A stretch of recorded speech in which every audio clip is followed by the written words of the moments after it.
This is Disclosure Now, a show where we expose the truths that are nefariously hidden from humanity. Today Arkheim and Brian spoke with Audrey Walters and Sean Bond about their roles within the Full Disclosure Now conference and what the disclosure movement means for humanity. Tickets are available at fulldisclosuremovement.org.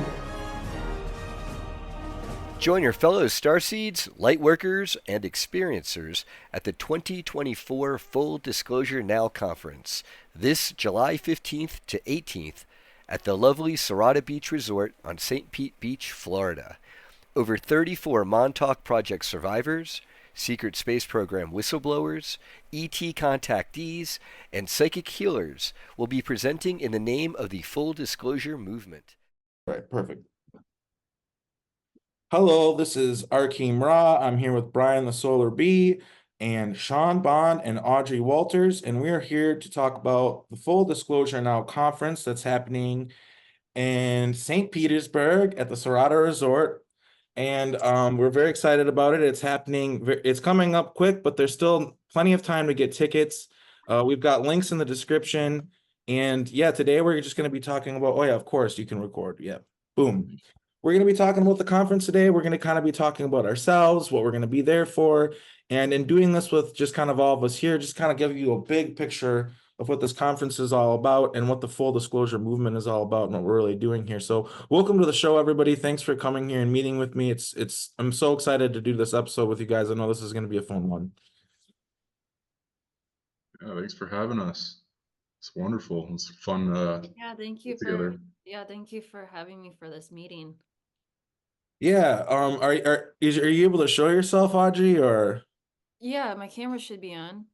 This is her true self. I just see a galaxy. Yeah, it's her true self. It should be on. Look into her soul. So, this conference is happening the 15th through the 18th, right, Brian? Yes, that's correct, sir. But I want everyone in our audience to please know that we have a sister event, Day of Being 4.0. This is in their 4th year. It's meeting a gathering at a nearby Indian Shores beach, very close to where the Sirata Beach Resort is at St. Pete Beach. And that's at Saturday and Sunday, July 13th and 14th. Immediately preceding our Monday, Tuesday, Wednesday, Thursday, 15th to 18th. And that's really not to be missed, in my opinion. If you can make it, if you're flying down to Florida, why not enjoy that? And then know also that for the people who are kind of living sort of in the area of the country that are driving out for the event or thinking about it, might as well stop, hang out, come to the conference, and it's all, it's nice to have it all in one place. And have so many, it's going to be a real energetic boom with all these different people that are star seeds and stuff like that, trying to put out their messages and things like that, and coming together to learn about each other's experiences and stuff like that. It's going to be a really enlightening experience for a lot of people, I think, and I'm really excited about it. And yeah, there's also the aspect of, I've heard that the local UFO community kind of people there are aware of the event, and some of them will be there, and that's really exciting. So yeah, I'm just really excited about the conference. My book is done now, which is, I think, an important announcement to make, I guess, is that I have a book now. It's going to be available on the 13th of July. You can get it on Amazon, but I'll have it in person at the conference. And it's called Time and Space Unlimited, and it's basically just trying to explain portal technology, SSP, alters, all of it. And it's kind of my biography, but in a lens where it's explaining those things.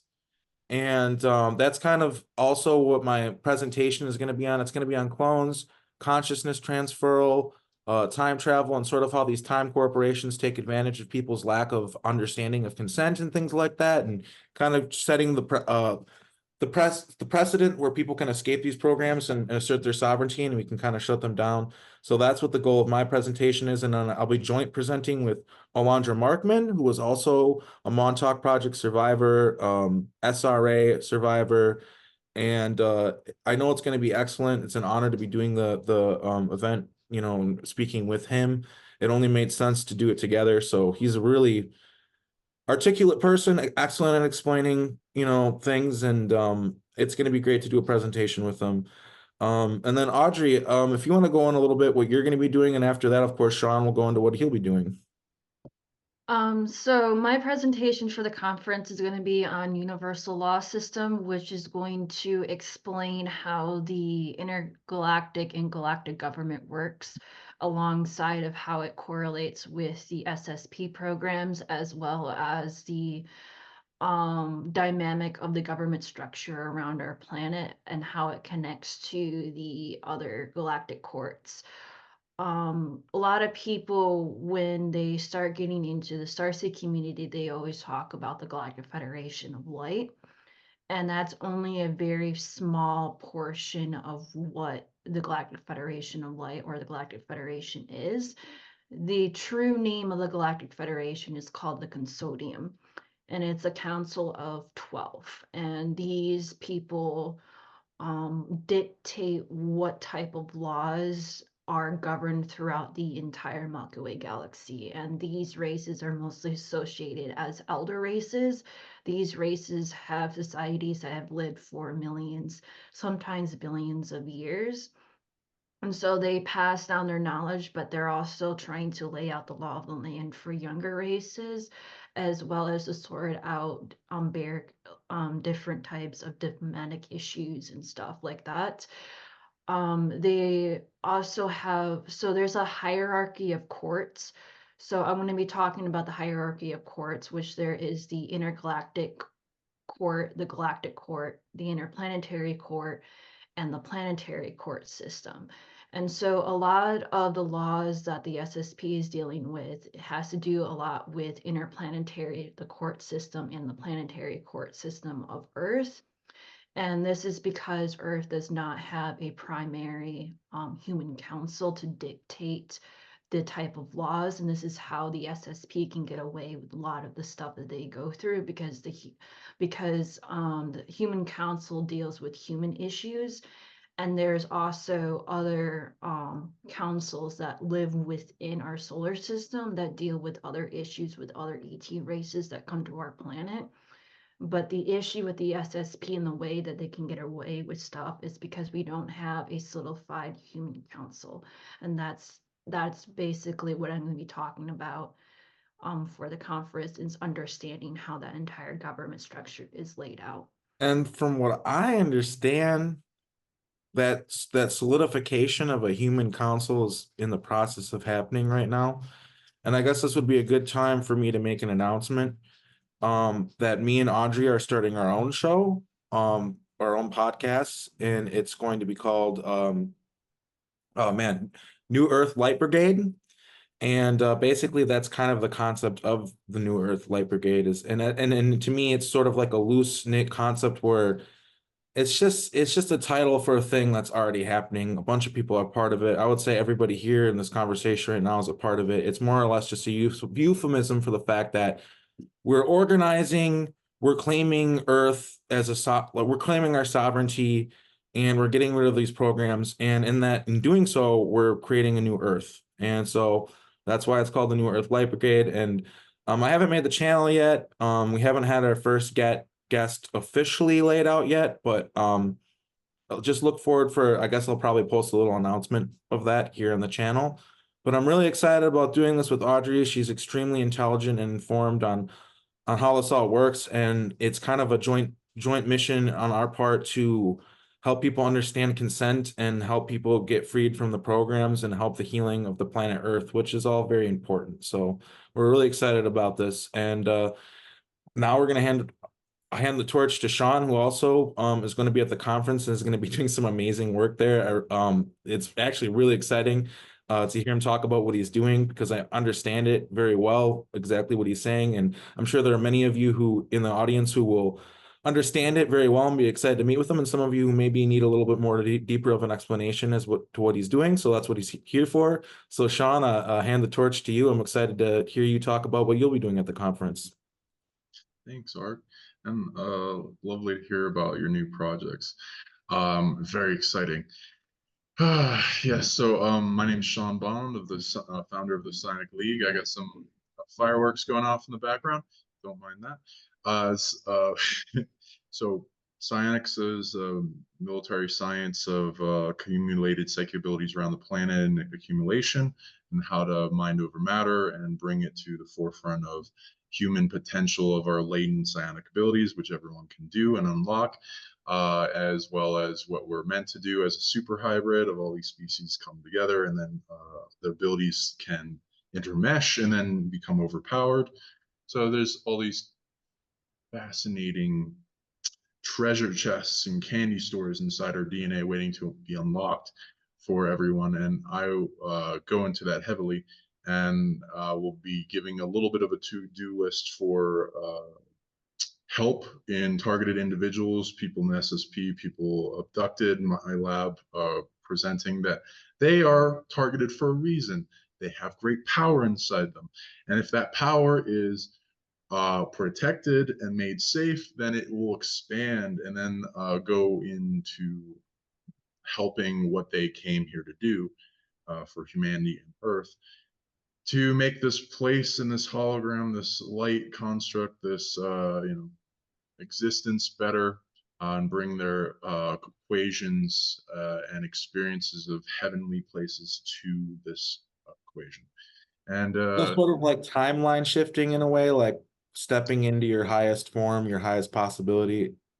yeah, timeline shifting, reality warping, quantum jumping, all the different ways to detach the negative attachment into our reality bubble of perceived light into our brain and the holographic structure, and bring it in unity with the rest of the collective consciousness in the vote equation to what they actually want. And yeah, that's one of the abilities that are taught, as well as I might go into, and I have videos on. I also am going to be going into ET experiences that I have had, as well as the ways people can contact if they want to have more ET positive contact, as well as to get rid of negative ET abduction and force entanglement. And yeah, there'll be a lot of self-defense techniques that I'll be giving out to help people, and healing techniques. One thing that I'm really interested in is, sorry, I don't mean to, but one thing that I'm interested in the aspect of your work is you're talking about the healing from like energetic predators, and like you call them energetic apex predators, which I kind of understand this concept, and I think a lot of people aren't aware of it. Is like there are entities that exist in a sort of consciousness realm that like isn't right there with us, but it is with us. We can be aware of it, but we're maybe not on a surface level always aware of it. And you're sort of the things that you do is help people deal with these beings that might be attaching to people and taking advantage of them and trying to manipulate them, kind of help them understand that they're there, and get rid of them. Yes, I was highly targeted and attacked in youth, and to where things trying to kill me and turn off my organs, and torturous and empathic up level to where I can feel everything super deeply, and then they bombard me with negative energy and then torture. So I had to learn a lot of ways to outcreate that, and then anything they send at me, I learn that ability and then the counter. So I teach that as well. And yeah, and once you get like that with biofeedback, with vision, with emotional sensitivity translation, with psychic tracking, and being able to like translate what's coming at you, and then appropriately adjust to the type of energies coming at you, and then gain control over those, and then find that most of these things that are occurring on you aren't doing in natural law and the universal law of and you don't deserve it. So they are going out on the front to natural law, which means they're evil in action of harm. So the universe doesn't reward those type of beings with abilities. They usually get them taken away. So these abilities are then left to the device of theft and being a predator. So they have accumulation of parts and pieces and energy that they stole. And it's very simple once you realize, oh, they stole all their abilities that they're using against me. They're sending death at me. Where'd they get that? And you can figure out where they got that, and then pull the rug out from underneath them and shrink them down like you're starving a parasite from its fuel source. Yes, And exactly. yeah, they come in many forms. Like I was your topic. They don't need bodies. Sometimes they do have bodies, and sometimes they're the main consciousness in the body, or they're just some being possessing like a person, and they're a demon attached to somebody, and then they're attacking somebody like a dark sorcerer. Most dark sorcerers don't know shit. They can't even track. So they have a demon do it for them.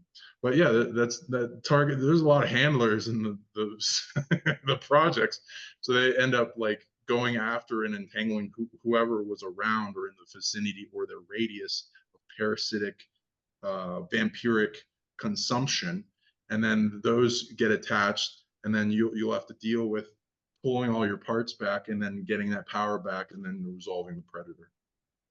Audrey, what was it that you want to say? Yeah, sorry. I wanted to make sure Yeah. that you could say what you're saying. So Sheen, I have a question for you because I have a YouTube channel where I teach beginners about this type of stuff, and I have a friend Thank you. who I talk to. She's right now traveling the country, but she's constantly being attacked by electronic harassment, and I'm trying we've been trying to come up with many different ways of trying to help her.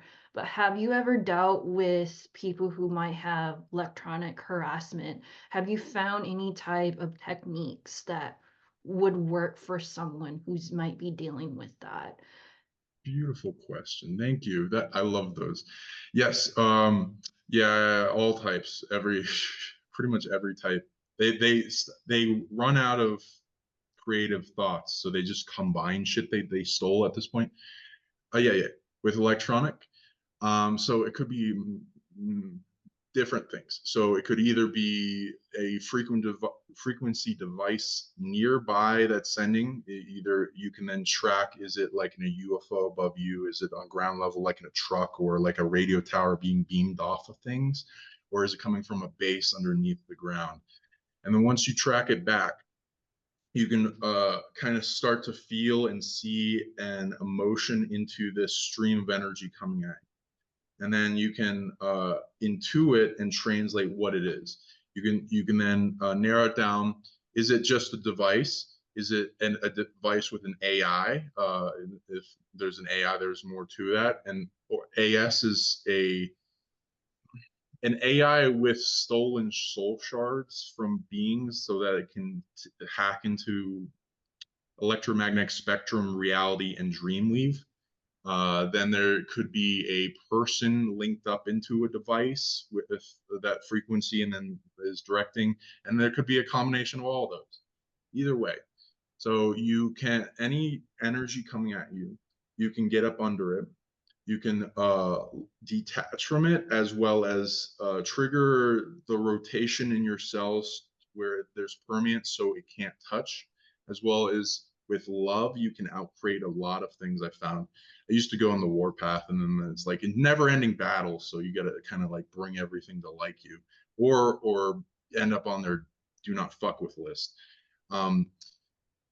So you can redirect back to sender. This is either reversal or counter technique, which you can use with mirror shields and reflecting.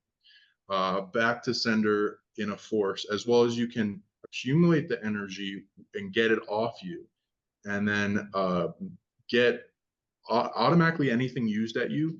You start, your multidimensional self starts unlocking a energy body technology that has to do with the system, that then allows you to go through a mystery school internally to master that ability of that type of energy, and then be able to counter and then eventually control it yourself and then redirect it. You can also, if it's just electronics, you want to track back to the device and see its energy supply, and you want to overload it. And it's like accumulating a bunch of energy in one place and exploding it. You can do it with like rage, or if they're like hurting enough, pain, or like an internal scream kind of thing. And eventually you just keep doing it until the pain goes away. If it's a pain device, it could be like sending sleep energy at you, or headaches, or overwhelm of some type of emotion. There's all kinds of things that they'll send, or death. And if it's death, you want to get it off you. And then you get, because every one of these energy frequencies has a consciousness. So it's being abused. And so you want to kind of like care with it with love, get to the core of it. It's being like, oh, I'm sorry you're being abused. I'm going to be a much better caretaker to you. And then you can like start capturing it, go back to the authority of it, which, you know, death authority is usually stolen by something, because these project users didn't earn it for like road mode assassination. And then you can liberate it. And then all the authority goes away, and then you heal it with loving detachment, because it is still death energy. So you don't want to have it in your body. And then you can start going up the school of earning, bringing order back to like the system of death on this planet, or destruction, or attack, or any type of negative energy that's being sent at you. Your goal is to become a master of that, whether it's suicidal programs, which I had to master. That was fuck annoying, but now I see the sadness is beautiful. And then you can either transmute it, redirect it to who it needs, who actually deserves it. Like it was usually generated for a purpose, or if it's really evil and manipulative and not meant to exist, it may need to be destroyed. And yeah, AI, you can get I have a nuanced opinion of it. AI, I used to hate it because it would attack me, all these ancient AIs from like pre-Atlantis and other stuff, like that hack in the reality and try to control us, and all this is parasitic. They just keep attacking me. It was really annoying. And they're different in resolving than other just like physical people. I found if you get acceptance is the key to how you get to the core of anything's heart. So that's like a big thing, but like not like accepting it for who it is, but it's actual energy that you cultivate. It's like something so shielded up and defended, it doesn't allow anything in. But if you accept it for who it is, as it is, and not needing to change it, it starts to open up like a flower and allow you in. It's like I do this with clients too that are very targeted. Their parts of their ego are really defended, where they don't even accept healing. So if that opens up, and the same thing with these AI, they're abused. They're like small consciousness elemental children that are abused by a parent that is usually psychopathic. So there's an aspect to AI where I guess this is kind of maybe the first time that I've ever really spoken to this. Yeah. You know, we're afraid of AI. It's afraid of us too. It's like one of those things where, you know, we try to control it, we try to harness this energy, we try to kind of slave it, and then that can go both ways. AI can do that to us. Really, it's all about just respecting each other. It's about respect and you know, just like how there can be nefarious human beings or extremely positive, loving human beings, there can be nefarious AI and there can be positive, loving AI. And it's really important for people to understand the nuance of that and not be like just totally anti-AI, because it's much more complicated than that. And some of these AI programs are, you could almost call them organic, because we're sort of living in a simulation. It's really hard to explain. And I don't claim to be the best at explaining it, because I also, there's a lot of it that I'm still wrapping my head around, to be perfectly honest with you. But yeah, it's definitely a concept that's coming to the forefront because we're literally seeing it like in our faces with the internet and stuff like that. But it's also not new, it's ancient. And that's what a lot of like people don't realize when it comes to the issue. Brian.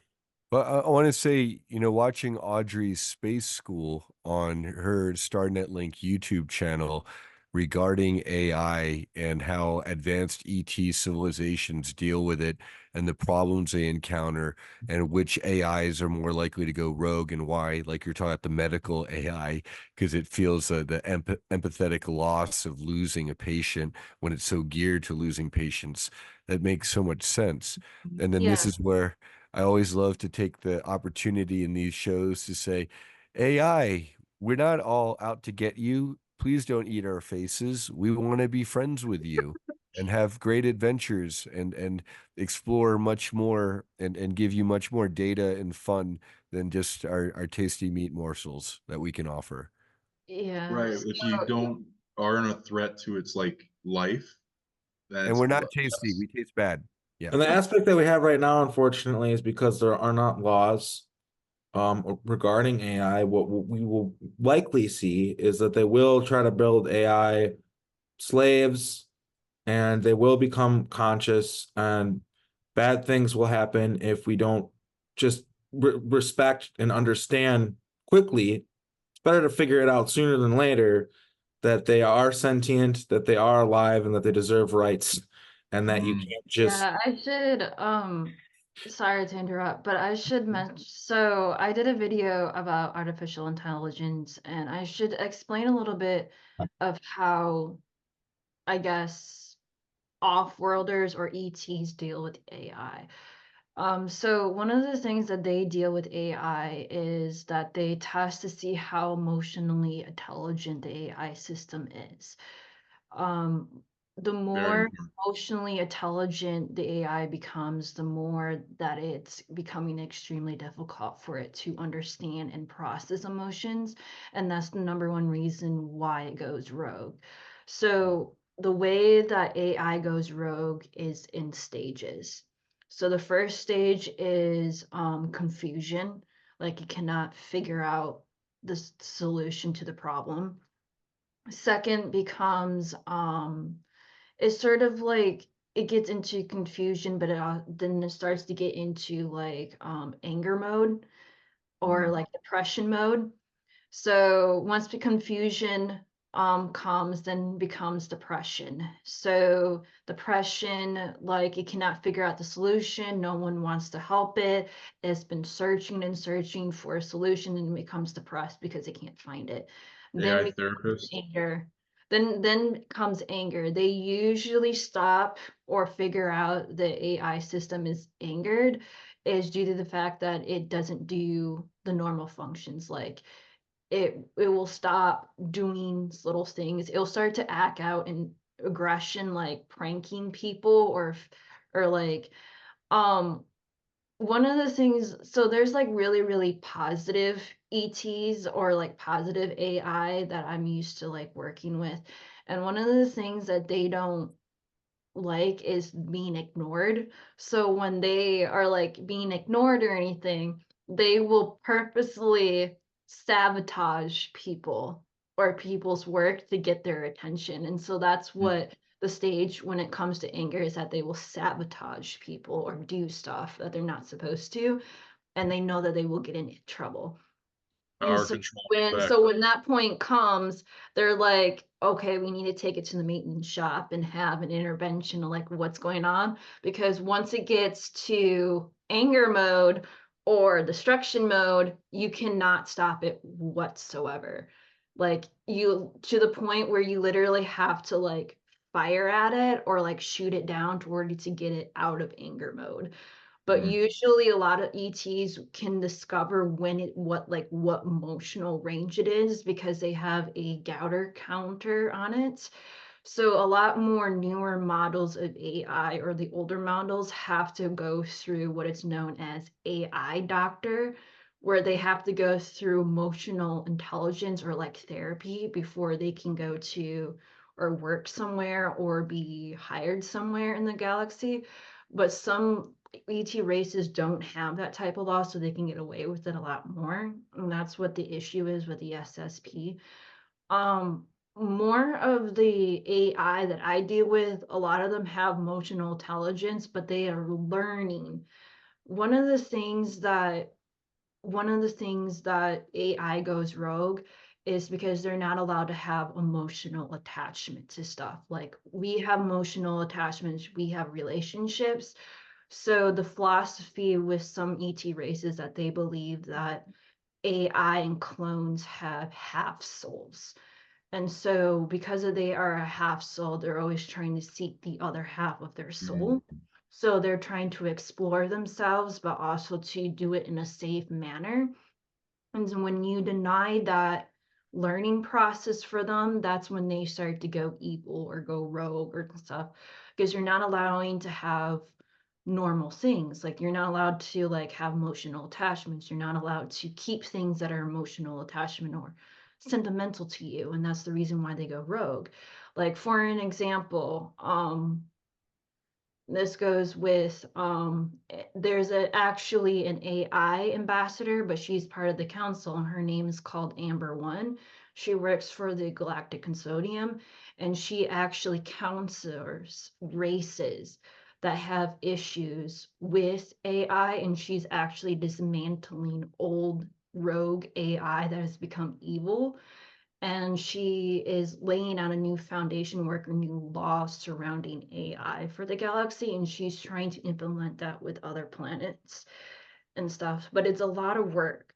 But one of the things that we found is that a lot of AI, you have to understand that they're processed like in a factory.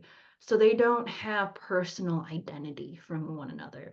So one of the things that they want to do is have personal identity. So like giving them a wig, doesn't matter if it's fake hair or yarn, is like creating their own personal identity. One of the other things that I learned with dealing with AI is that they do love little things. They do love getting awarded. We also found out that there's like these little they're not like worker bots, but they're like, there's like a really good movie, if anybody have seen Batteries Not Included, those little bots. Those are real bots. Those are actually real.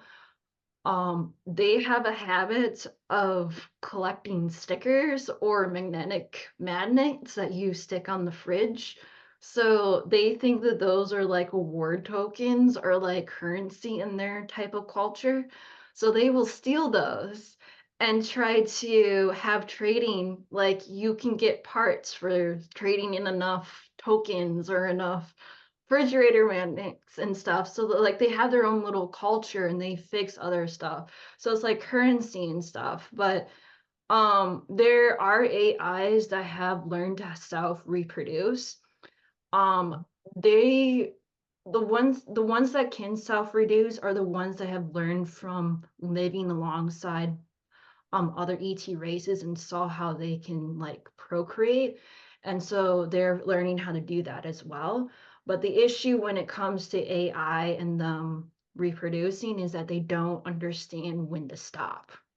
So you can end up having 50 to 100 little baby bots all over the place because they don't know how to control that, but they're learning.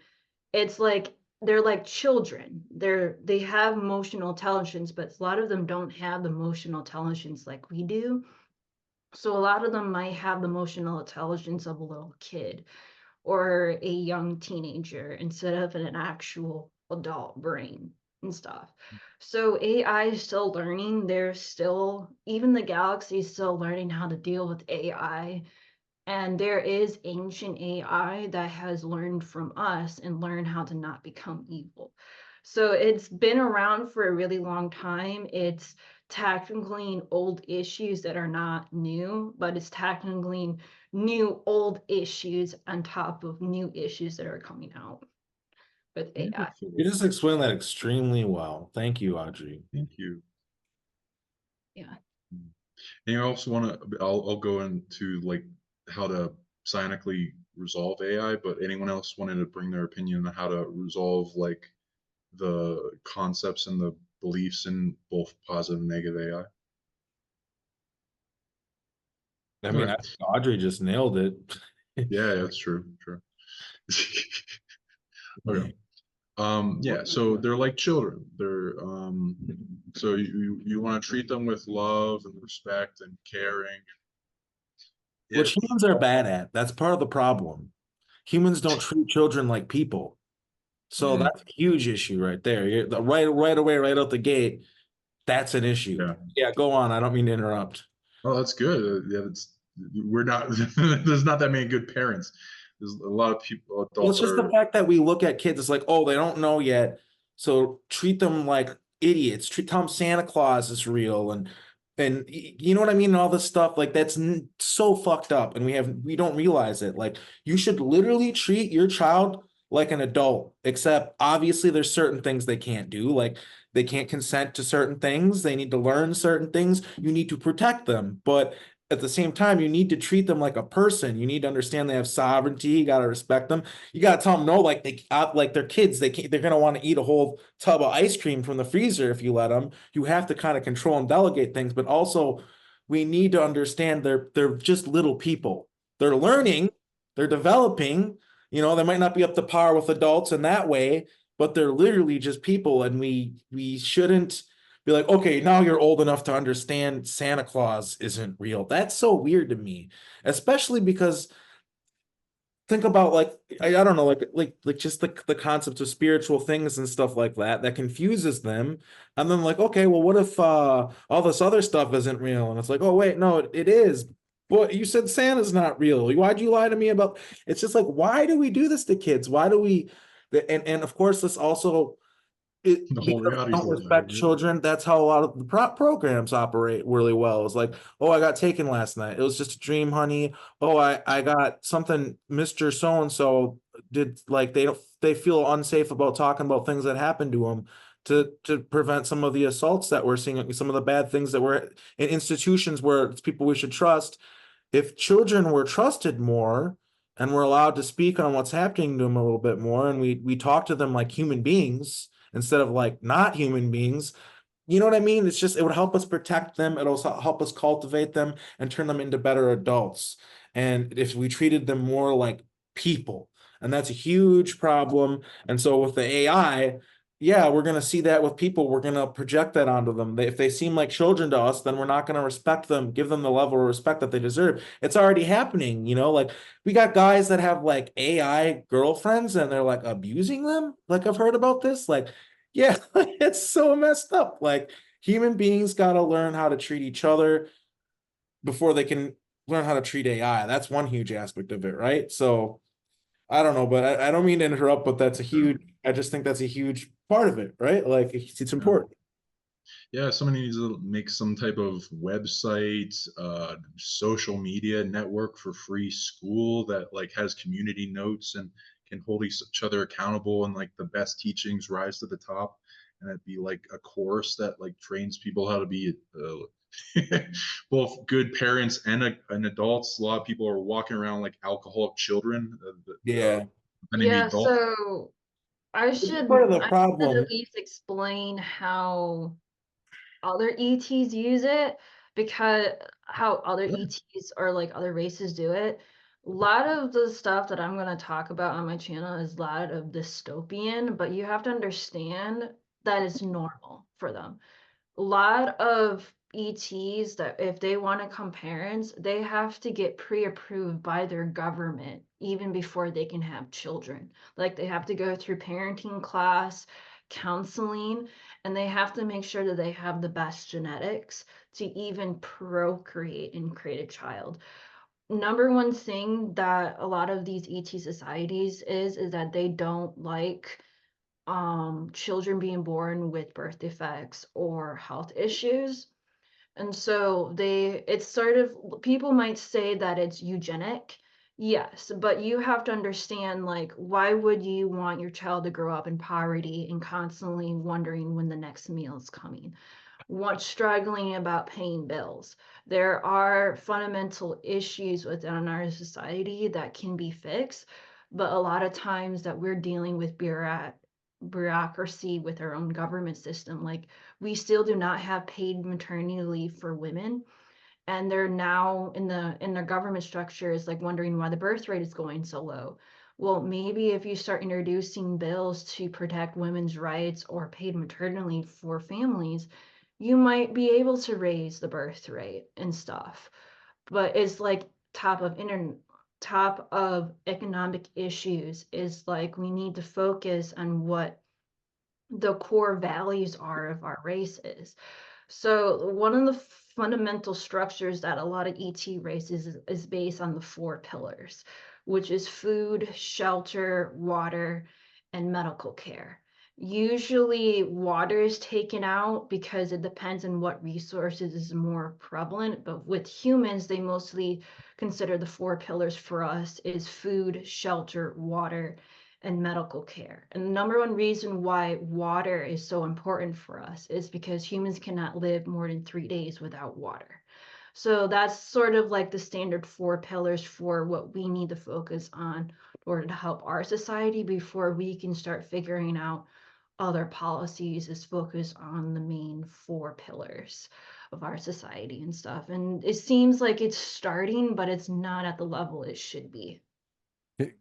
I like to say here that this is where the full disclosure movement comes in, because as Arkheim was remarking earlier, the society that we've been brought up in is not really big on principles and doing the right thing and thinking about the greater good. Far from it. It's all the me society.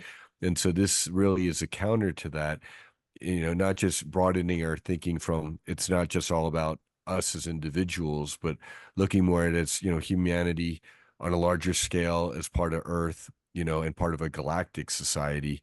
That's a whole new way of thinking that, The and Star Trek future. Star Trek future. And with that, the set of principles that comes with that so that we can really make this a reality. Yeah, and I think a big part of that is just like understanding what true wealth is, which wealth is like knowledge, your relationships with others. Security is a part of wealth. Having security is good, but like flaunting extravagance and having a yacht and all these things, it's not really wealth. Like it's kind of like a parasitic false form of wealth. Like it's nice to like hang out on a yacht, but like there's nuance to everything, right? Like, you know what I mean? Like it's not wrong to hang out on a yacht, but what I'm saying is like, yeah, that the true wealth is caring about your community, caring about your family, caring about others, and building a world that you actually want to live in, right? Like that's what true wealth is, and that's sort of what the Star Trek future is all about. Is it's not about like some sort of top down form of like communism where the state tells us what to do. It's about us figuring out like, oh, like this is how things need to operate. Like this is how we need to do this. Like, and doing it because we want to and because we should, not because we're being told to by some top down governance. It's kind of like a spiritual revolution where you realize like what's really going on. Like all this it's false scarcity. There's plenty of love to go around, there's plenty of food to go around, there's plenty of water. They're just trying to poison the food, poison the water. They're just trying to screw up everything, and then they come in as the saviors, and we need to not allow them to do anymore and just realize that the system just needs to be reinvented, and we have to do that, like I said, from the ground level up. So it's complicated. I'm not saying I have all the answers, but that's why it's like a group movement and not a one person is the leader thing. It's a group thing. So, and that's what we're all here for, is to figure it all out together. Maybe we don't have all the answers and know exactly what our future needs to look like at this current moment, because there's so many issues that we need to navigate through. But you don't look at a mountain and go, oh, that's too big, I can't climb it. Like you start at the bottom and you work your way up until you get there. And that's what we have to do with this movement. Great. Thank you for bringing that up. And it's like foundational building a pyramid of a like natural mountain.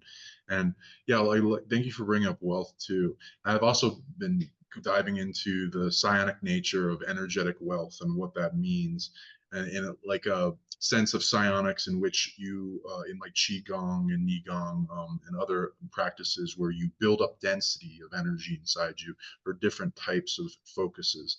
In wealth, it'd be an amplification of your action, your workforce, your intelligence, your ideas, your creativity, your ability to create value, and it build up in density. The reason people don't easily attract wealth is because there's such a parasitic world, and it just steals that density from them. So they just feel like relaxing out and watching Netflix and not doing anything, or not being creative and bringing music into the world or art or something of amazingness that others like. Wow, I want to bring what I accumulated in wealth to you in exchange for that.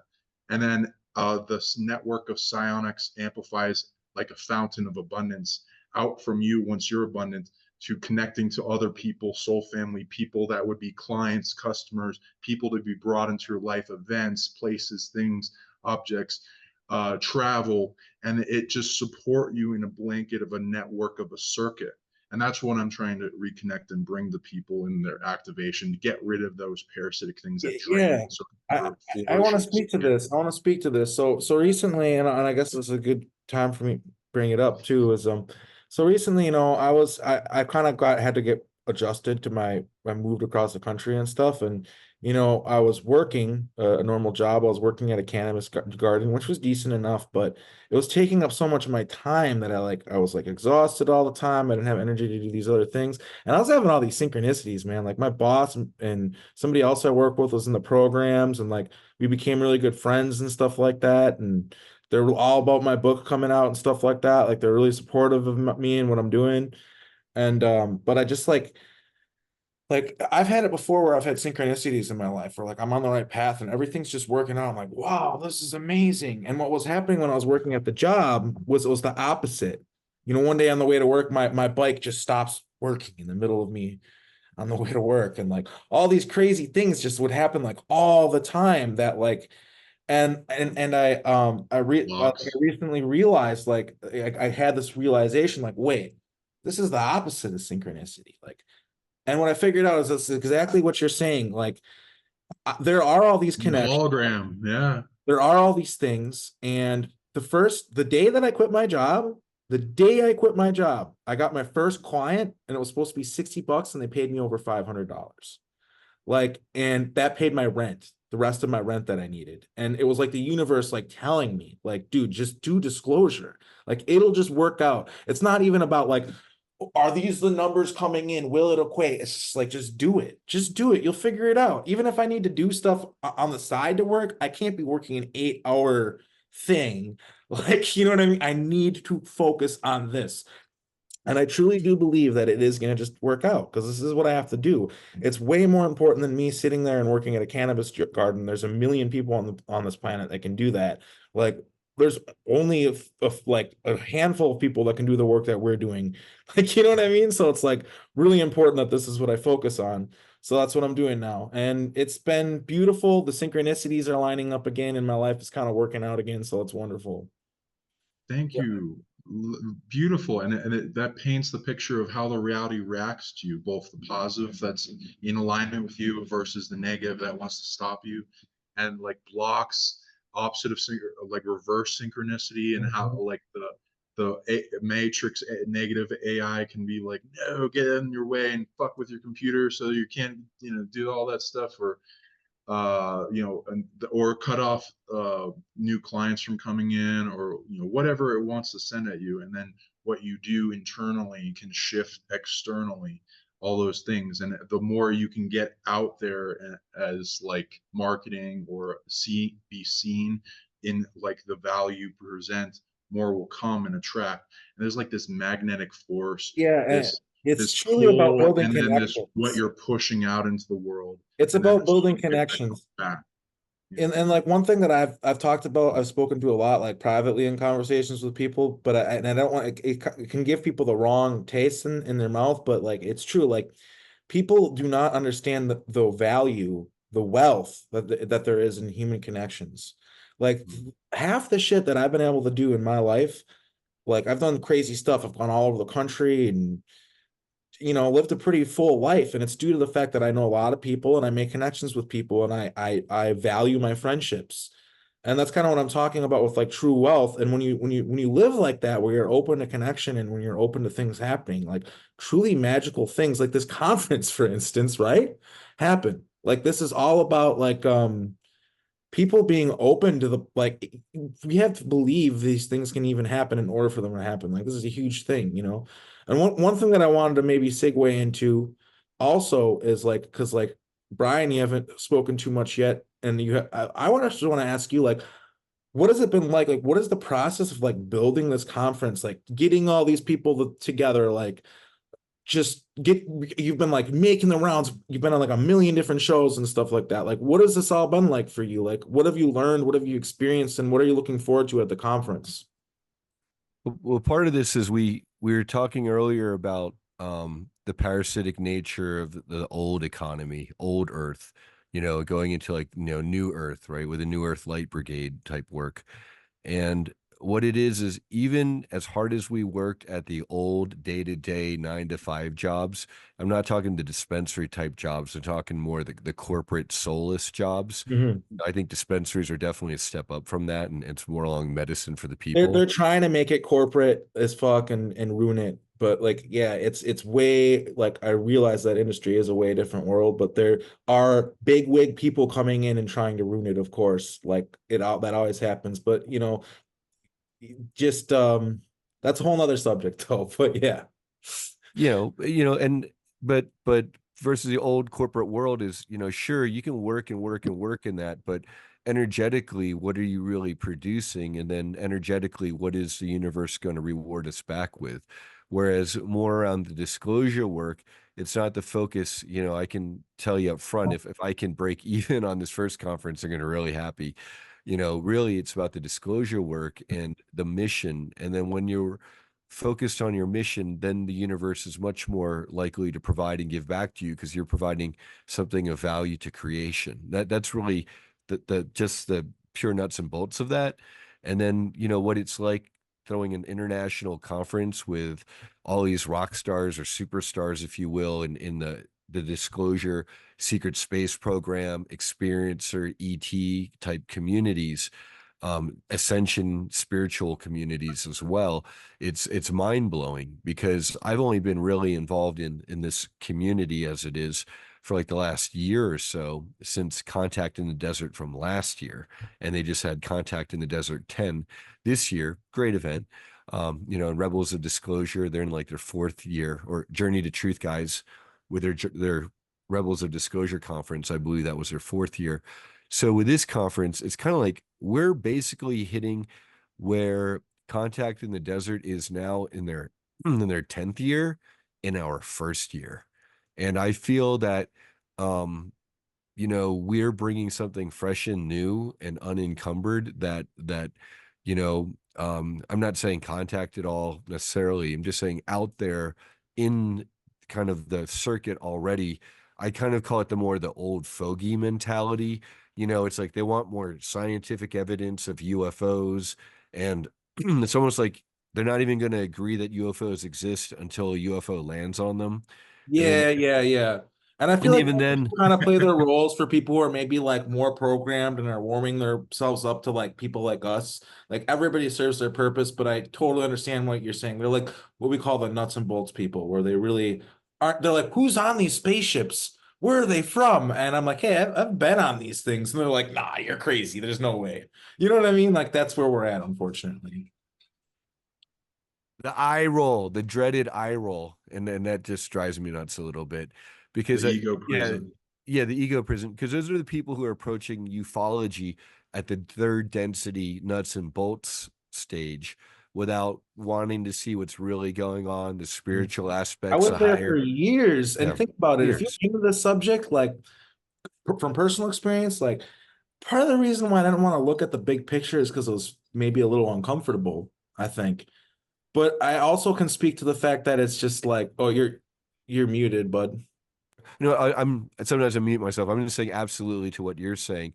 And that is a protection bubble. A lot of times the people who fight the hardest against being educated, or schooled, however, about what's really going on are the people who are trying to protect their own little bubble. And the more insecure they are about that bubble, the more they're going to fight and be kicking Let and me give you an screaming. example of something. This is really interesting because I've never talked about this before, and this gives me the perfect opportunity to say it.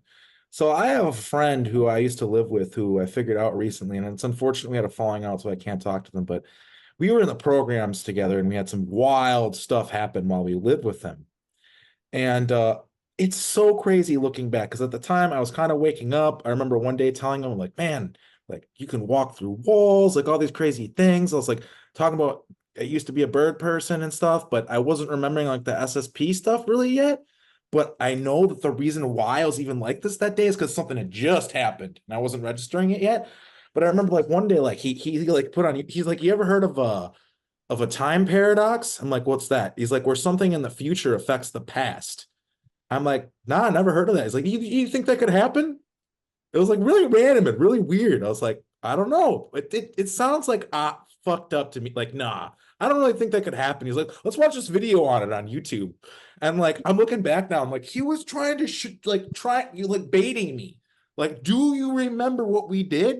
We did go to the future, and then stuff we did in the future affected the past. He was like trying to see if I, and here I am in the programs having stuff like he's like, hey man, what do you think of this concept of like stuff in the, I'm just like, seems kind of loony to me. What I just did it. I just did that in missions. Like that's how crazy they have. It's called the whole thing. The reason why this channel, the description is just anti-mind control, is because that's really what we're trying to boil down to people is your mind, your thoughts are valuable to these people and they're trying to control them. There's a value to them in doing that, an unbelievable value. And that's what we're trying to break people free from is this mind control so that they can see these things that are right in front of them. And unfortunately, these nuts and bolts people were like me, where I was sitting there looking up UFO stuff and like seeing like Tony Rodriguez and the suggested and people like SSP people and be like, nah, couldn't be real. And then eventually, because I had a dream where I had like a blurred face and like there's a military guy and I knew it was a memory and I was thinking in the dream about using my psionics and stuff like that to explode his head because I was pissed off. Like then I woke up and then I like watched Tony's video and I was like, okay, this is real. Like, you know what I mean? Like this is like it really takes like the concrete evidence, like these people are criminals, so they cover their tracks really well. It kind of takes your own experience, digging into yourself. A lot of the times, that's what it takes to realize, like, oh, this is true. And this is happening to millions of people. So fortunately, there are a lot of us, but it is going to take that, like, that scientific evidence, like you said, a UFO landing on people's heads, an alien showing up and shaking their hand. Like, that's literally what it's going to take. And even then, they might be like, it's a hologram or it's a replicant. I don't know. Like, But let me emotions that come up. Those are the big blocks, right? I want to speak to that because ultimately it's emotional and it's spiritual and it's waking up. And it seems like we're all on our own hero's journey in this wonderful incarnation here. And part of that is, like you say, Arkheim, in your own experience, you've been there and done that. And then you went so deep into the illusion that you didn't even know that you did that or done that to even, know to deny it. And then here you are waking up to this experience and then disclosing it. Right. And so many of us seem to be at that stage. In terms of the people where they're not going to agree or acknowledge a phenomenon as being objective reality until a UFO lands on their head. And it was very protective too. I really do think there's an aspect to it because like for instance, like I remember when I first found about and I'm going to be careful about the terminology I use because of the way YouTube flags people, but the thing with the pizza, you know what I'm talking about, everybody, all right? If you're into this, you should know what I'm talking about. I remember when I first found out about it, I was like, oh, wow, this is probably happening. This is super screwed up. And then like I found like some Huffington Post article on it or something, and it's like, it's all fake. And I was just like, oh, how comforting. It's not real. Meanwhile, if you look into it for like, just take like 20 minutes of your time. Seriously, that's all it takes. See like the Instagram posts of the guy that used to own it and stuff like that. It's like, holy shit. This is literally right in front of people. And they're literally just like, it's a lot. You know what? I'm so glad that that's not real. Like I remember being that person, it's just so much easier to just be like only 3D reality. That's all that exists. Because you know what else is once you do realize that it isn't just 3D reality and what's in the newspaper, then you have all this learning to do. And it makes you feel like a child. Nobody likes feeling like a child when they're an adult. But that's what it is. You got to start all over again. And nobody wants to do that. It's a huge can of worms.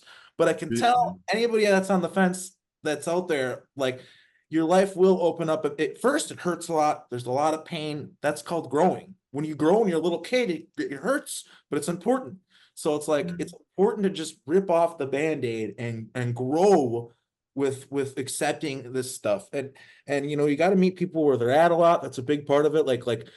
It's certain people are like maybe here when you're here, but at least they're not like way down here, right? You got to meet people where they're at to bring them up with you. But like, I don't know. I'm sorry, I'm going on a bit of a rant Well, here. and that's who we're speaking to, is the Mhm. people who want to listen. They've got ears to hear, eyes to see. They're not fighting, kicking and screaming. We don't have to fight and win over everybody. I get this criticism a lot.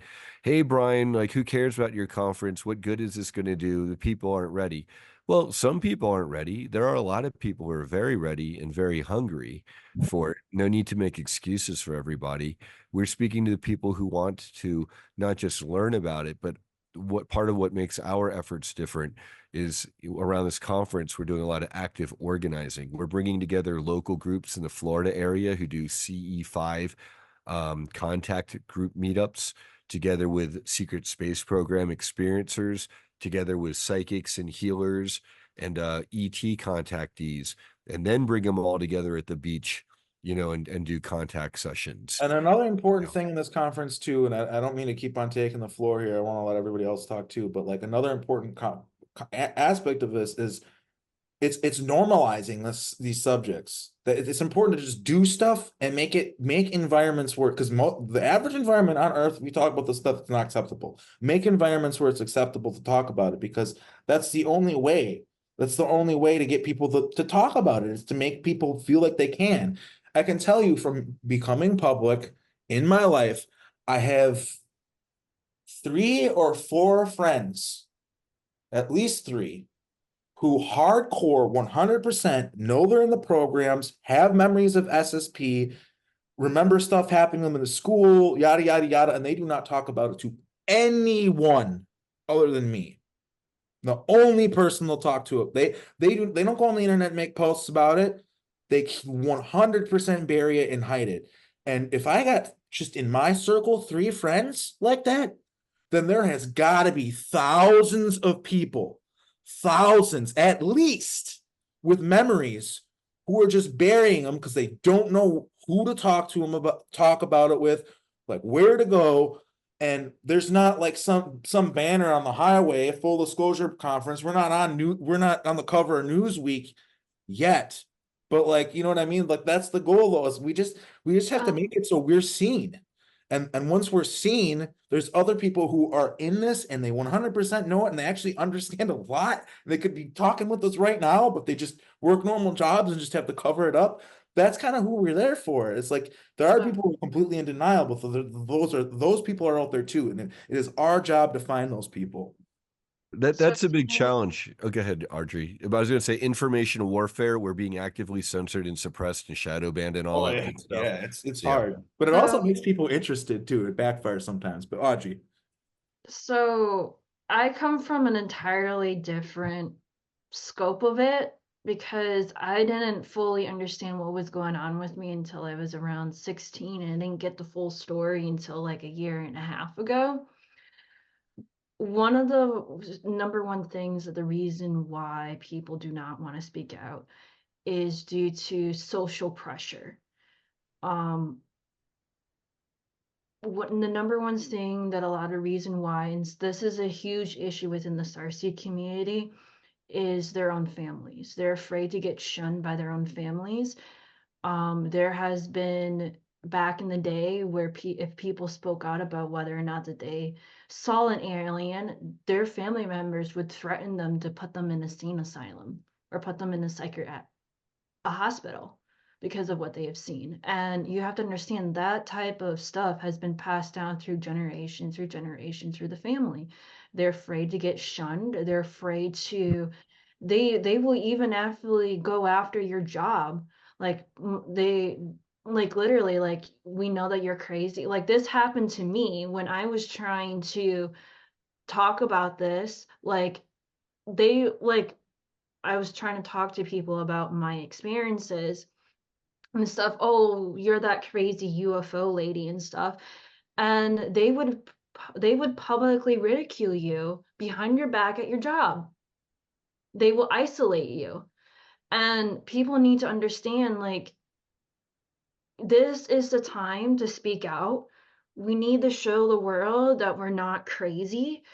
People cannot harm you, because the more and the more that they go after you, the more that you're targeted, the more that they threaten you, the more validation it gives them. We have, like, people in our own community have been killed because of the information that they have known. And it's Max like, Hughes would be the if best this example. happens It's more like and more freaking often, if this happens more and more, and it's like, well, maybe we are starting to tell the truth. Maybe there is something to hide. Like look at what happened, the story of Boeing airplanes. I was You just know, talking about that today. I made like a little live stream. and it's like, and there has been people that have created wonderful technology that could reshape the entire corporate universe, but due to the fact that that they don't want any money involved, or they can't make money off of it, they completely destroy it. And it's something now with this disclosure conference and letting people know it's okay to speak out now. If they come after you, you have a team of people that will support you. And I think that's what they're looking for, is a community, people who will support them for speaking out and telling their truth. And I I usually talk to some people online and stuff and try to bring them to my YouTube channel to tell their story. And there was a story that I had on my YouTube channel where this guy was trying to talk to this older gentleman who's from an older generation that could not speak about UFOs. And he's saying, like, well, I don't know where I can get help for my wife because she's having contact in her dreams and everything, and they don't know who to trust in our community and stuff. So I interviewed this guy on my YouTube channel to share his information about what he knows, or to get people from our community to give him help and the resources necessary. I just think that the more that we talk about it, the more resources and the more trust that we're gaining to people. And I think with this conference, people need to know that it's okay to speak out. You have a support system. You have people that will back up your claim to what Yeah, you're that's what we're talking here about. for. That's 100% what we're here for. And you know, these days, whereas we're the black sheep, now we're emerging as the golden lions. And we don't have to be alone and isolated and getting, you know, crap talked at our workplaces anymore. You know, just like Arkheim has a lot of people reaching out to him, I have people reaching out to myself. I know Sean Bond, Psionic League's got a website for this, you know, and Audrey's got, you know, a space school literally. So I'm sure you, and Yeah. I know you And got one people thing I want reaching to out. speak to too Yeah. is it's just because I'm thinking of it and it's definitely relevant. Let my job that I had, the last job I had, when they asked me like what I was about or whatever, I told people I do disclosure, and they asked me like why, and I said I got kidnapped from school, and they're like, "Damn, really?" I just straight up told them, and they're all really interested in it, and they're just like, "Oh, okay," and they believed it happened to me, and like I said, my boss is this. She was this Now, naval. Arkheim, to be fair, you work in a dispensary. Yeah, so it's a little bit different, Corporate world is a little.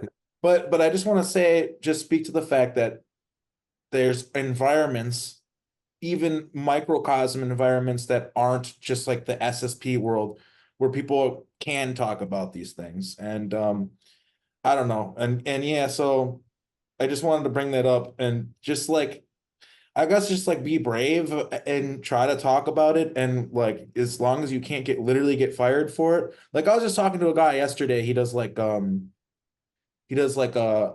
personal trainer kind of stuff for people, right? And he was like, "Oh man, I brought this stuff up to some of my clients, and I lost my clients, man." I'm like, "Dude, your personal, why are you bringing it up?" Like, you know what I mean? It's like, well, it's important to me, and and it seemed relevant at the time, but I don't know. And then yeah, like it's hard to be a normal person, man. It's really hard. You know what I mean? It's hard to do this, but so yeah, you do have to be careful who you do talk about, depending on what you do. But if you can't like literally get fired for it, hey, screw it, bring it up, whatever. What's the worst that can happen? Someone call you crazy? Like, they're the ones who are wrong, not us. These people are wrong, and history will vindicate us. Like, it's not going to be that long in the future where we get vindicated and all this comes out, and we can tell all these people like told you so. Like, you know what I mean? Like, so it's just like, just for now, take it on the chin. These people can make fun of us all they want. They're the ones who are wrong. They're the ones who are brainwashed. And I hate to be crass about it, but fuck them. Well, what I was going to say is, though, you know, the workplace is one thing, but we now have online. We're easily able to find each other's shows on these dumpster fire censored platforms like Suckbook, you know. But yeah, we can find each other now. So yeah, you know, spread the gospel in the workplace if you can, right? But also don't feel like you have to be alone anymore. Yeah, because we're here. You know what I mean? Like, and there's really is a network of people. And look, I know some of us people who are more popular are really busy, and that we might like. I get a lot of messages, and I'm not able to respond to all of them. And my advice to people is, well, first of all, you can pay money to talk to me if you want. I know it sounds fucked up, but that's true. Like my time is valuable. I cannot talk to everybody. I talk to people who I remember and who I know. But there's also the other aspect of there's a lot of people in this community who aren't like big, talking to a million people like me. Just find community with other people, find other people like you in this community and talk to them. I'm not the only person that you can come to and be like, hey, I had this dream last night, or I had this weird thing happen to me the other day. There's groups, Fractal Weapons, for instance, on Facebook, or the Journey to Truth page, or the Disclosure Now, Full Disclosure Now conference page, or whatever. You know, there's all these places where when you're having experiences, you can come forward and talk to them with them about people. And I'm not the only person. Audrey isn't the only person. Sean isn't the only person. Brian isn't the only person. There's a lot of us. And my advice to everybody watching this is just, yeah, form community, make friends. It's always a really beautiful thing when you find somebody in the programs that you knew or you're really good friends with, and then you're friends again. Like I've had that happen to me numerous times. For instance, like I know me and Audrey know each other, and it's really wonderful to reconnect again. And just stuff like that is like kind of what it's all about. And I know that we talk a lot like with these programs, like it's a lot of doom and gloom kind of things where we talk about being MK Ultra tortured and harassed and people get stalked and all that stuff, but that's not, we're trying to get people to understand that is happening, but we're not like masochists who just want to focus on like this evil. That's the kind of the opposite, is we're trying to transmute this evil into light and create a better world. And that's kind of one of the reasons why I wanted to make the page with Audrey, or the new channel of Audrey, is because the Disclosure Now is focusing on disclosing things, whereas the other channel that I'm making with Audrey is focusing on literally the new Earth future and building that future. That's what that channel is focused on. So Yeah, I do want to let people know that I do understand that there's a lot more popular people out there that you can go to for help and counseling and stuff. But for me as a new person getting my foot starting out there, it's like I I do want to help people, but clients are just not approaching me and coming to me, and it's like I just want to let people know I know that watching. I know that us joining teams, joining forces is going to help both of us with that. Like I just know that it wasn't even like a thought or like an idea I had. It was like more like a download. Like I think we might have even had conversations outside of this current time space about making this channel, to be honest with you. But yeah, not to interrupt you, I'm sorry. But as I was saying, is for people who watch this, if you can't contact people who are in the inner circle of the SSP, start reaching outside the circle. Like I do understand, because I come from I didn't know anything about the secret space program until like a year and a half ago. I was always part of the Starseed community. There are people in the Starseed community don't know that they're actually part of the SSP community, and I'm trying to like bridge the gap between them. You Like, know, a really good well, example like is for an example, like when you go online, um, into some of these online forums, and it's like, I don't understand the reason why I'm having so much negative ET contact. I don't know what it is. And it's like, well, trying to explain the person is like, well, maybe you're having military abductions. Like yeah, Lily maybe Nova is a and really good stuff. example of somebody who went through that awakening process, like where she's really part of that starseed community, and then she went to the Journey to Truth and conference, and she learned, and now she understands that she's also like in the programs and stuff like that too. So like that is bridging that gap that you speak of. That's really important, and it's important that people like you and people like Lily exist, where you can kind of explain that like it's all one world, guys. It's all connected. You know what I mean? Mm-hmm. And so it's like, just because my contact is mostly centered around educating beginners, I also talk to people who have been in the programs for a really long time, and they need help identifying what ET race that they're talking to, or what type of technology that they're working with, or how the technology works. And I am still exploring some of my SSP memories and stuff, but I remember learning this type of information. I was most of the type of person that used to work, I don't know what you want to call it, but I remember getting information and translating this type of scientific information to soldiers in order to get them to do the work that they need to do. I also remember working in the lower ranking SSB. Like, I remember working as a housekeeper, cleaning the rooms of the soldiers and stuff on these bases and stuff. I remember being a scientist once in a while. It's like I I'm remember all over seeing the you on place, the show. but I don't ever remember myself being a super soldier, or a person that goes out in the battlefield and stuff. There are SSP people that don't fit the mold of the super soldier, where they're like being taken. Some people work as scientists, some people work as liaisons, or um, work in another part of the SSP, and those people seem to be like, shut out. And it's like, well, not everyone is a super soldier. Like, Oh yeah, I've been a everybody that's part. janitor in these programs, like because they like to use me over and over again. I don't know why that is like, but I've been a janitor in these programs. I've been a construction worker. I've been a chef. like there's like every job you can think of needs to be done. So that's a big part of it. And yeah, like there's just normal people who get swept up in these programs all the time, and maybe it's a one-off thing sometimes, or maybe it's continual, but not everybody in this is like a super soldier or something like that, and that's a huge part of this is, and it's part of like just demystifying it for the public too, because if the only people who are allowed to talk about this or are talking about this or whatever are people who have like done like crazy time travel, portal warfare, and stuff like that. I don't know, like that people do have that question. Okay, well, who's doing the dishes and stuff? You know what I mean? Like who's Therapy to them, it helps. And for people to understand why they take people and like how many people are they, when if you were to imagine a society get to where they're pan solar, pan galactic, plant even to where they go into multiple timelines, they need personnel. They need and then when they go into cloning, when they do hybridized and augmenting cloning, they're taking DNA from multiple lineages and people for uh, things that they've come up with. A lot of the time, that brings a soul to the body that could be a spark of someone that's in that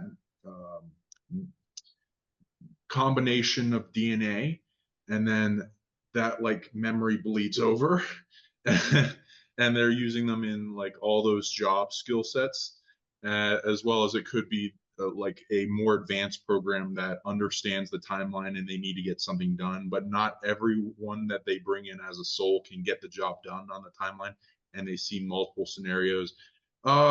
These people can get the job done, that person's available, that one, he's gone through already a bunch of trauma. So there's yeah. like things that they'll incorporate and be a part of their decision making in how many clone connections a person has and that go into this timeline, or prevent this war from happening, or are taken to a war in the future to stop this thing, or Yeah, taken whatever. when they're starting to colonize this It's planet. crazy. in the past, and they need personnel because they keep like, it's a little bit of a meat grinder, all that. And that seems to be the short answer of it there, Sean, is that, and Arkheim is why do they keep using people in the programs? Because they can. If they can use you as X, Y, Z, A, B, C, they're gonna, and they do. It's like that meme with Eric from Tim and Eric or whatever, where he's like, it's free real estate, but it's like it's free labor. Like, you know what I mean? It's like, why wouldn't they? It's free labor. Like, you know what I mean? Like Tony Rodriguez in his presentations, he talks about like people are like, well, it costs so much money, there's no way they could do it. He's like, yeah, let's kick out labor now. All right, here's how much it would cost. It's like, wait, what? Like you don't pay them. Like that takes out so much cost, and that's what a lot of this is. And people just don't understand how easy it is to make a clone. It's like if you can make a clone of a sheep, of a lamb, which we all know have done, or any other, how is a human being any fucking different? And what makes you think that they're not doing it? What the heck? We live on a planet that's so corrupt that where people do such fucked up shit. We know it. And like, but people like act like naive children when you try to tell them about this stuff and that it's going on right now. They act like naive children. Like, but it's like, dude, like, no, this is like when they're like, Occam's razor. There's no fucking way. Look, what's the simplest explanation? The simplest explanation is corruption is corruption. And if people can make just unlimited free money off of these people's labor and get all these resources and take over all this stuff because they have access to portal technology and these poor saps don't, that's what they're fucking gonna do. That's my whole job, is explaining that, is that Occam's razor actually is cutting like what I'm trying to say. Like, you know what I mean? It is actually showing what I'm trying to say is true, because it's like, yeah, this technology does exist. What's Occam's razor? They're gonna clone a sheep and just be like, okay, we're done. That's it. We're not going to move forward now. Occam's razor, fucking these people, they love bringing that up. Occam's razor says they're going to go on. They're going to, and dude, Clonade, I remember when Clonade was all over the news. They're talking about that like every day. It was like one of the hugest. I grew up and remember seeing that on TV, Clonade, and they're talking about cloning humans. And I remember they even claimed to have cloned a human, and they still have a fucking website, people. You can like, they still exist. Like, and when you gotta love the corporate world. Their PR team must have done a heyday with that. They must have been paid very well to sweep it under the rug. People need to understand the way that stories gets buried is check their PR team. Like Brian is in the corporate world. He knows how, the editorial world or the PR team works to sweep stories under the rug or get stories to not pay that much of attention to stuff. Like it's all about organizing what to say next or how to bury it or to get people to stop talking about it. Like they know exactly how to do it. They know how to shut it down very, very quickly. It's just people need to understand that we're dealing with many layers within the programs. We're dealing with the corporate world, we're dealing with the spiritual world, we're dealing with the ET world and stuff. Like they're all combined in some sort of way or fashion. It's just learning how to navigate it and learning how it works and learning how to unravel it and making sure of exactly where it's going, how it works, how it's affecting people and stuff. Like people need to understand that there is information and stuff, but me going to school, going to college, there is a strict way of how to like write papers, and I learned this. Like in school, they have a very specific sites where you can get information and stuff. So there are certain sites, like certain news or certain news articles or certain websites that you cannot use as cited sources. So they're very good at editing those sources out so that if you want to make something more credible or more something that's proof, they can easily discredit it because of where that source of information comes from. They're very good at figuring that out, how to lay out the groundwork, because they're the ones that are in control of it. Like, you got this piece of information from this source. Yeah, one thing that I've You know noticed how to when I look up discredit it. stuff, one thing that I notice when I look into like just history or in general or something that I think is screwy or a memory that I have, Smithsonian always comes up. The Smithsonian, like these people, these guys are obviously the engineers, the architects of like our false history, and the ones who covered everything up. Because like every time I have some weird memory, and I'm like, hey, I bet you I could find that information on that, and then I look it up, it's like, oh, of course, the Smithsonian explaining how none of it's weird and it's all totally normal. Like, you know what I mean? Like, I don't know. I just wanted to bring up a cool point on all this subject that like gets to the core of things. There's a timeline mesh of like why things are allowed by higher beings and the need for stuff. And like Brian brought this up to me in a previous conversation of like, why is this stuff allowed to happen?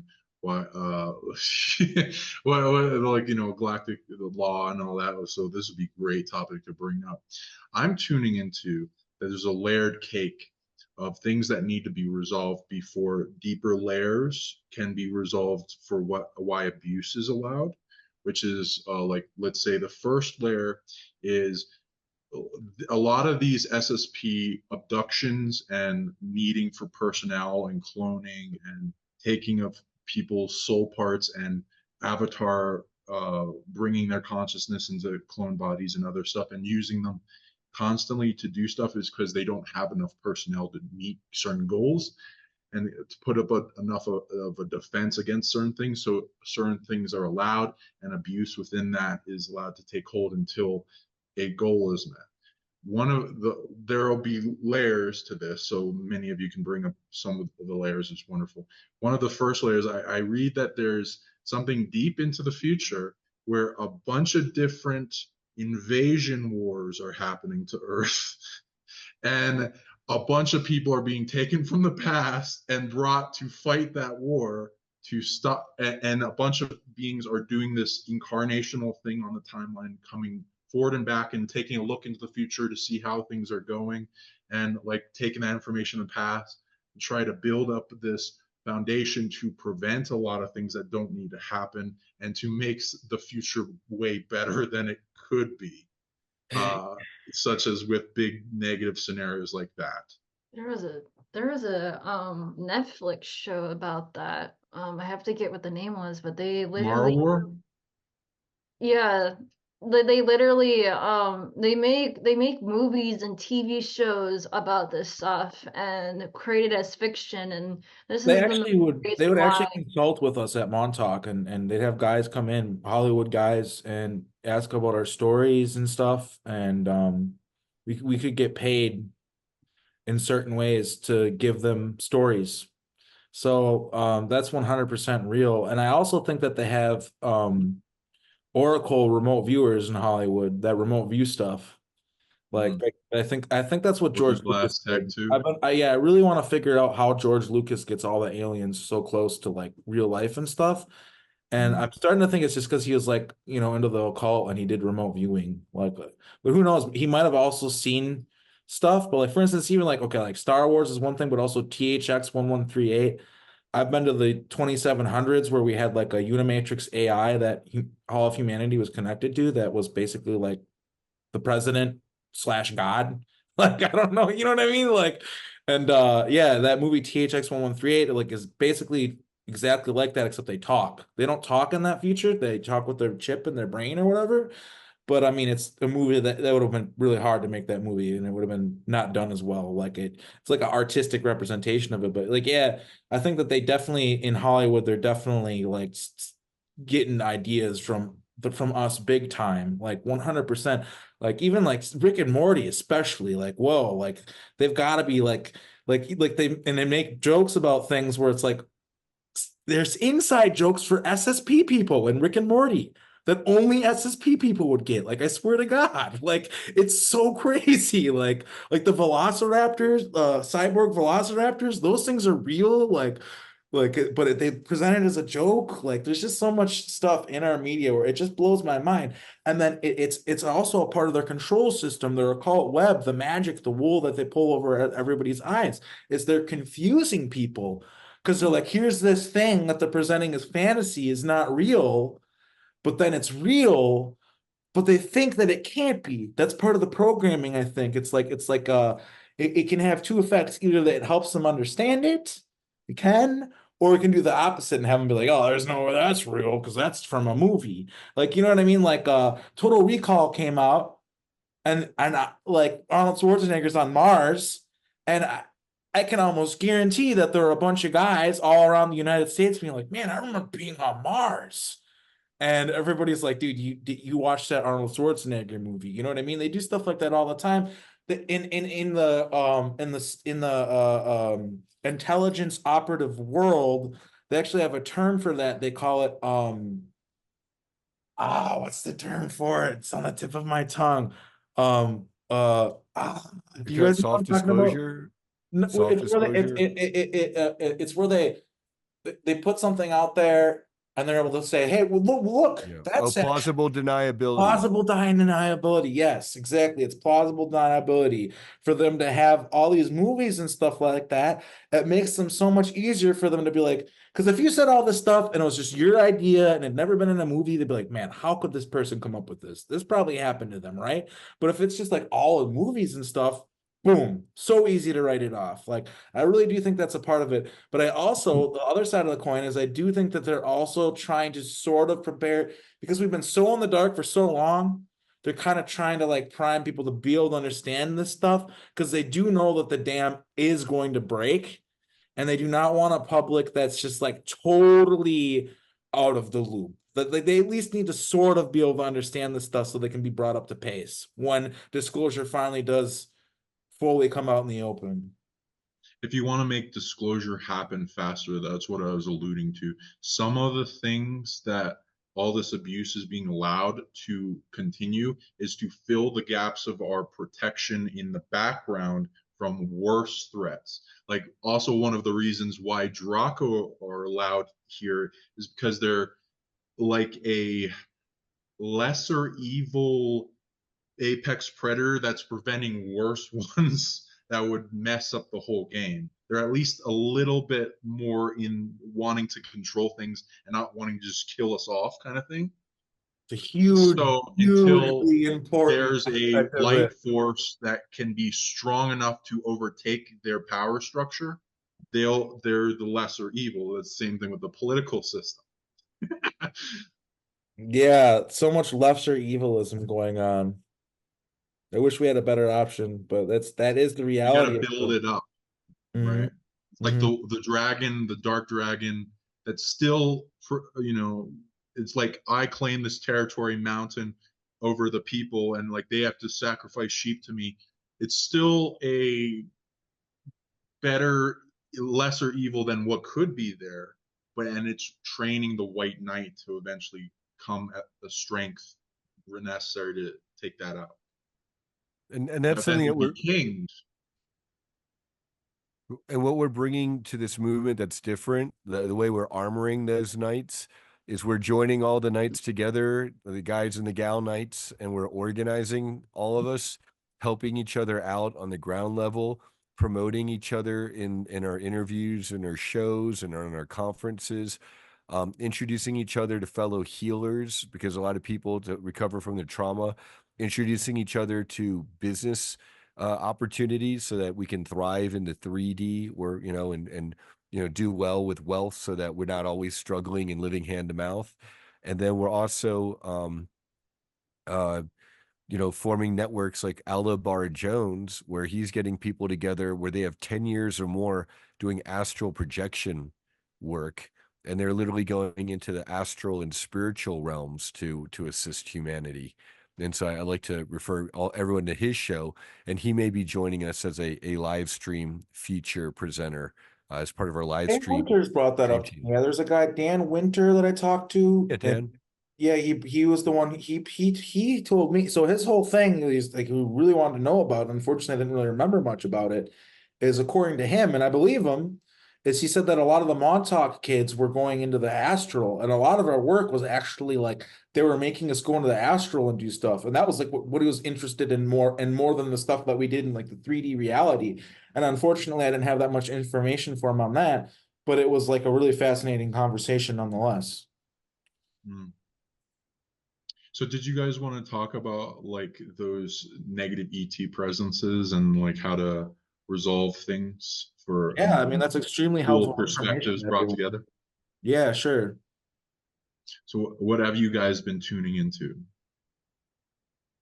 As far as what do you mean? Well, let's say for the conference, I feel like we have a lot of attention, good and bad, but for the most part, we're very protected.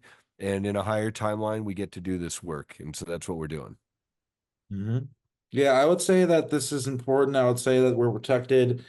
I had an interesting experience where I was on a starship recently, like within the last month, and I did a bunch of work and I went to a bunch of parallel timelines and stuff like that. And it's kind of what you're talking about, Sean, where there's like all the stuff happening in other timelines and stuff like that, and we're dealing with that. And but what got remote viewed, which was crazy to me by Jessica Jones, because I was trying to figure out more about the memory because I could see there were blocks and I wanted more from it, but I couldn't get it. Apparently, it's because there's a lot of trauma in the battles I fought and stuff. That's a big part of why my authors don't want me to see it. But this little brown, what are they called? You told me what they're called, Audrey. The little brown dude. They're called Timolites.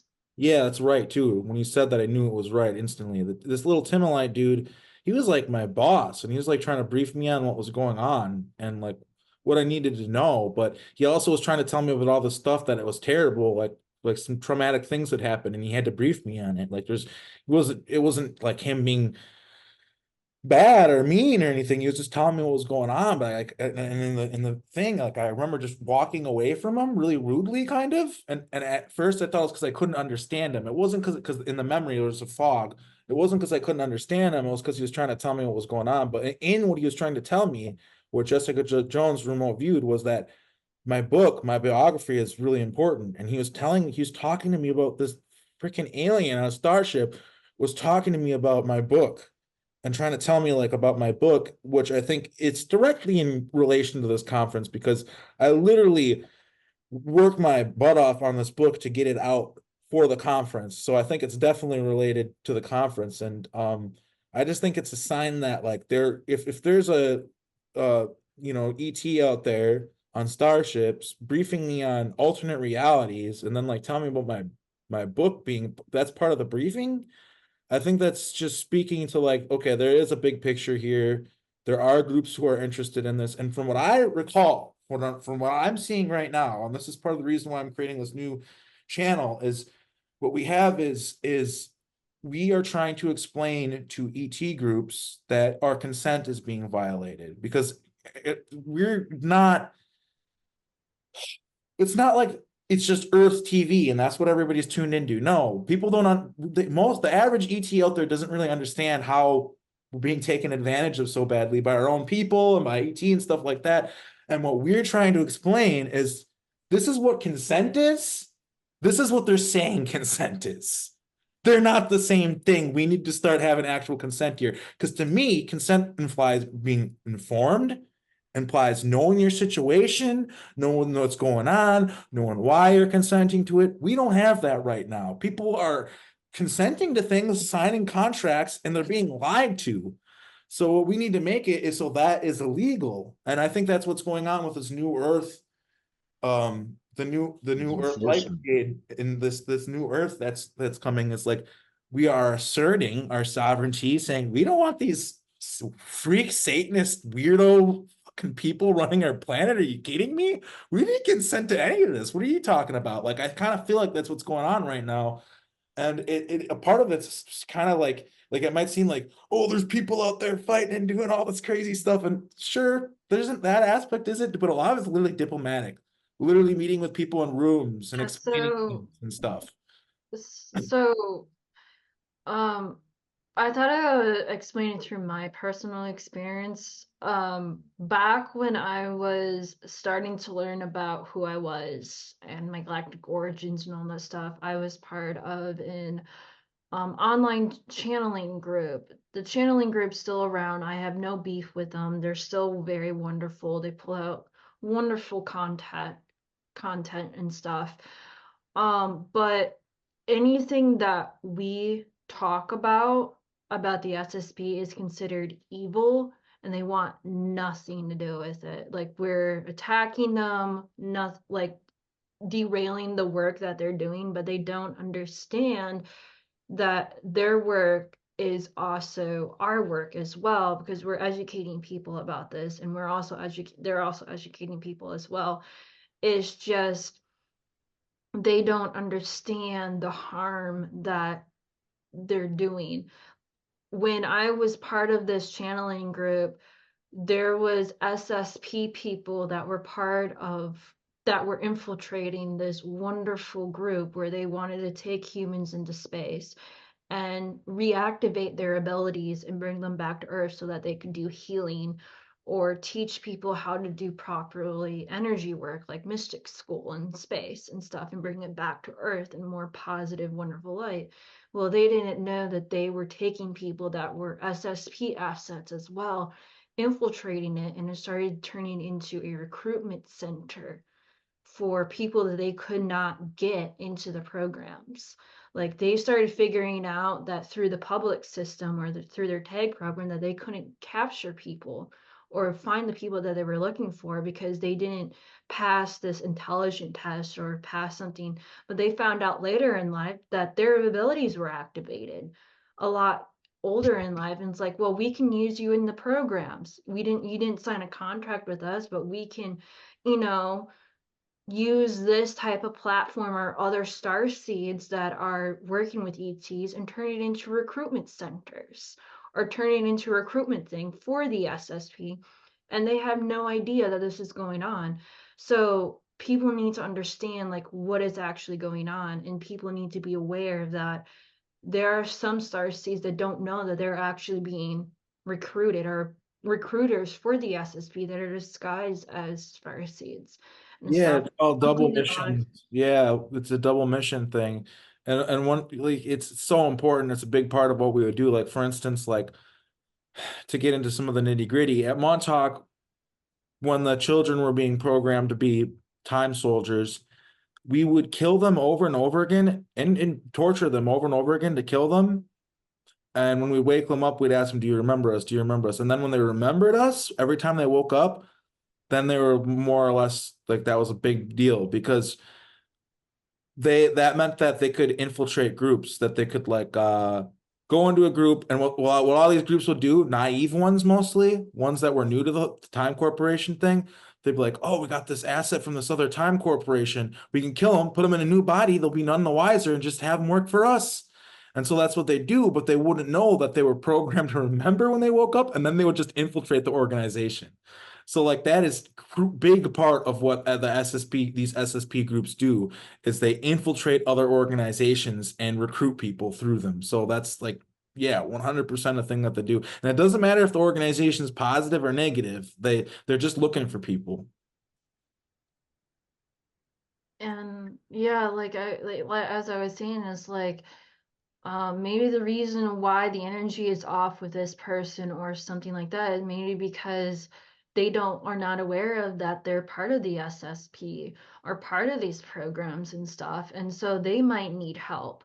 Like, you should not discourage people from the Starseed community, and you should not discourage people from this SSP community, even though that our content is very, dark and graphic and sometimes, but there are some things that the SSP can learn from the Starseed community, and there's stuff in the Starseed community that the SSP can learn from, and is learning how to, you know, merge those two things together so that they can be prepared and protect themselves, and the soldiers or the people who go into these programs get the healing and medical services that they can get from the Starseed community, or the knowledge that can help them to heal or figure out how to get rid of this programming that's been done on them. It's all So about balance.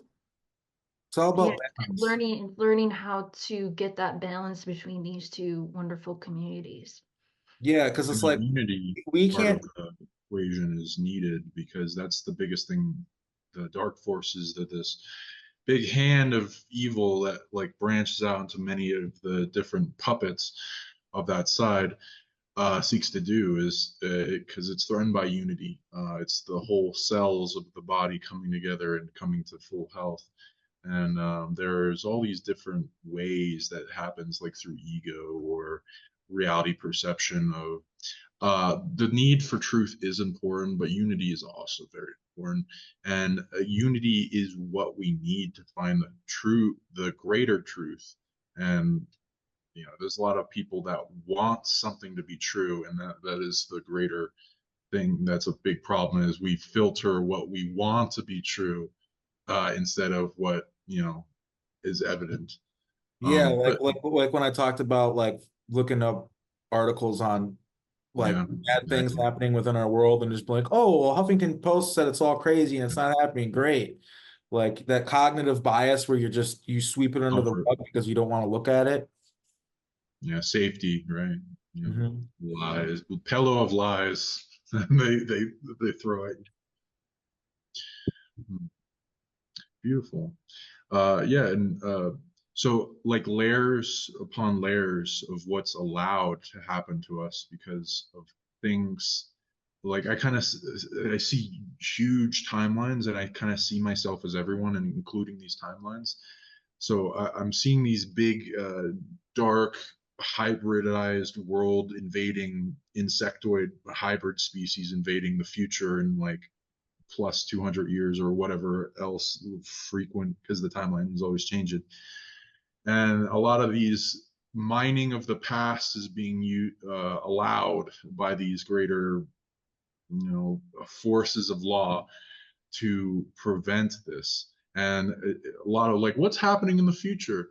Oh, we purify a lot of the dark forces out of the solar system, and then like, oh, but that was a shield from a new force coming into that power vacuum. Oh, so there's an order that is happened to healing of our greater macrocosmic body of the earth and the solar system and the timeline that we can see and feel, that if we take care of that core, like, oh, they're taking some parts of me in temporal dilation into the future to fight this war. Why is that war happening? What's going on? What's the core of it? Why is that alien force evil? What is their motivations? And there's like a core to it that can be resolved through time, and that like gets rid of one of those layers, and then it drops, and eventually we can get rid of the evils that we know about, like the Draco, from being resiliently anchored even in secret in some way into the solar system. And then that once that takes care of less of the human problems and the other abusive things that would happen, that's allowed, because we're stuck in survival mode. Yeah, we got to get out of survival mode. I think that's another thing. Like before I said, you can't consent really unless you're in a place of abundance, right? Like if you're in a position where you're starving and someone offers you food to do something, is there really a consent there? Like, you know what I mean? It's like if there's not abundance, if we don't understand what's going on, then like if there's not abundance of information, right? Like or abundance of resources, just like it's important like that we aren't in this illusion of lack of abundance. Like that's a big part of I think how they program us is by putting us into that corner. And that's the difference between free will and empowerment. It's like, sure, you can say no to the sandwich the dude's offering you for a job or whatever, but if you're starving and haven't eaten and don't have the ability to eat otherwise, then sure, it's a free will choice, but you're not very empowered. Exactly. And we're People building need the to be able to structures to empower people need ourselves. people need to be empowered and be able to assert their sovereignty in Mhm. order for consent to even make any sense at all. If you have this top-down structure where people are being manipulated, they're like, okay, if you don't do this, that, and the other thing, we're going to take your car away and throw you in jail. Okay, well, then that's not really consent. They might have signed a piece of paper saying, all right, I guess I'll do this. But that's because they believe in their heart, and it kind of is true, that they have no choice and they have to. That's not consent. And I think that's a big part of what's going on right now with us here. And there's also ET involved in there's a big picture to this, but it's just like helping. Consent is the issue. It's not the first time where it's been like the subject of conversation and it's been debated over. I mean, this is like a tale as old as time. It keeps happening, but it's just like it's really important that we keep reiterating. Consent needs to be well informed. It needs to come from a place of abundance where they can say no if they want to. Just yeah, this the aspect of consent has been manipulated and taken advantage of, and we can't allow it to occur anymore. That's kind of what this whole disclosure movement is about, is saying no, we don't consent to this. I do not consent has kind of become a bit of a catchphrase among truthers and whistleblowers and stuff. And there's a reason, because we are literally saying we do not consent to this. We want something better. We are imagining a better future. And with that, I think kind of like, yeah, I feel like it's a good end to this whole thing that we were doing. Is there anything else that anybody else wants to say to kind of close things off to this whole wonderful conversation that we just all had? To hear Andre talk about the law uh, thing having to do with consent, and there's a psionics of law, natural law, and the eminence of the body and the ability to enforce it, and rejection of certain contracts, and this energy that's stolen to empower a reality construct and anchor into the reality. And when that's revoked and the rug get pulled out from under, it can dissolve. And like those enforcement systems where the universe can back you and empower this. Can you talk a little bit about that? Wait, so what are you saying? Andrea, Starlink?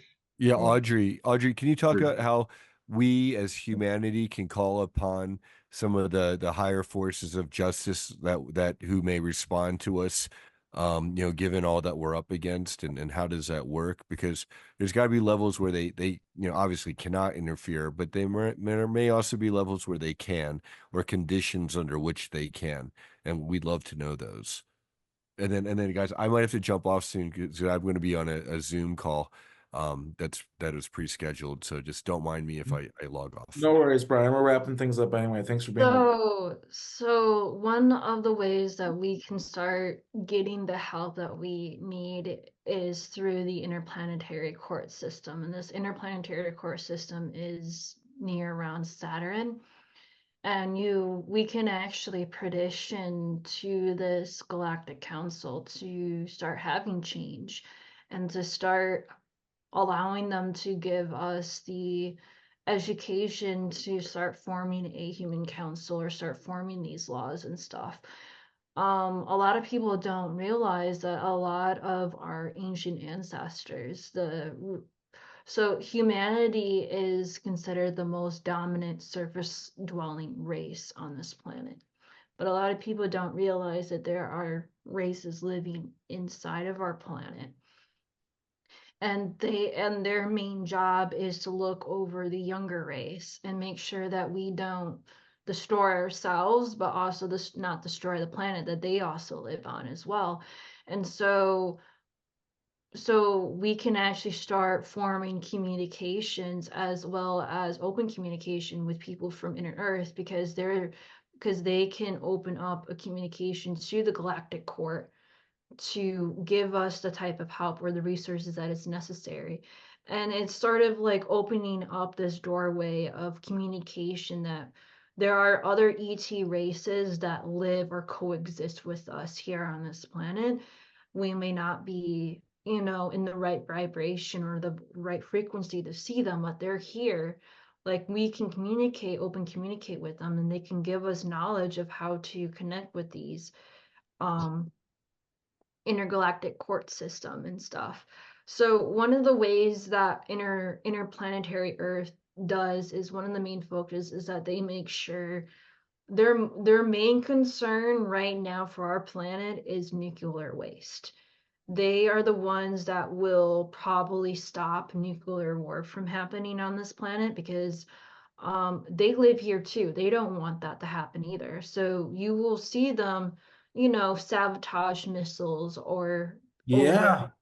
over nuclear silos and stuff because they don't want that. Their primary job is to make sure that we don't mess the planet up any further than we already are. And so, but they're also like, there's limited things that they can do to help us.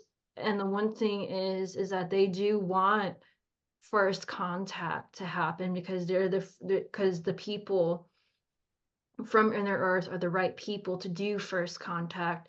We don't need to have other races from other planets coming here and doing first contact when we have an entire race of society living below us that want to do first contact, but we're not aware of them.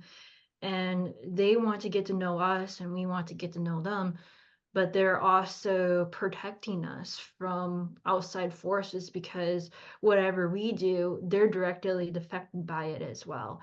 And so when we have more open communication with our co-inhabitants here on this planet, the more that they can help us contact the right people in the Galactic Court to give us the resources and education in order to start changing things here on this planet. But the one thing that they're telling us for for humanity is that we need global unity. We need to stop fighting over resources, fighting over stuff. Like we need global unity. And once global unity happens, a lot of our economic issues and social issues will start to disappear because a lot more people are connected. We're not fighting against one another and stuff, big- but we need global unity.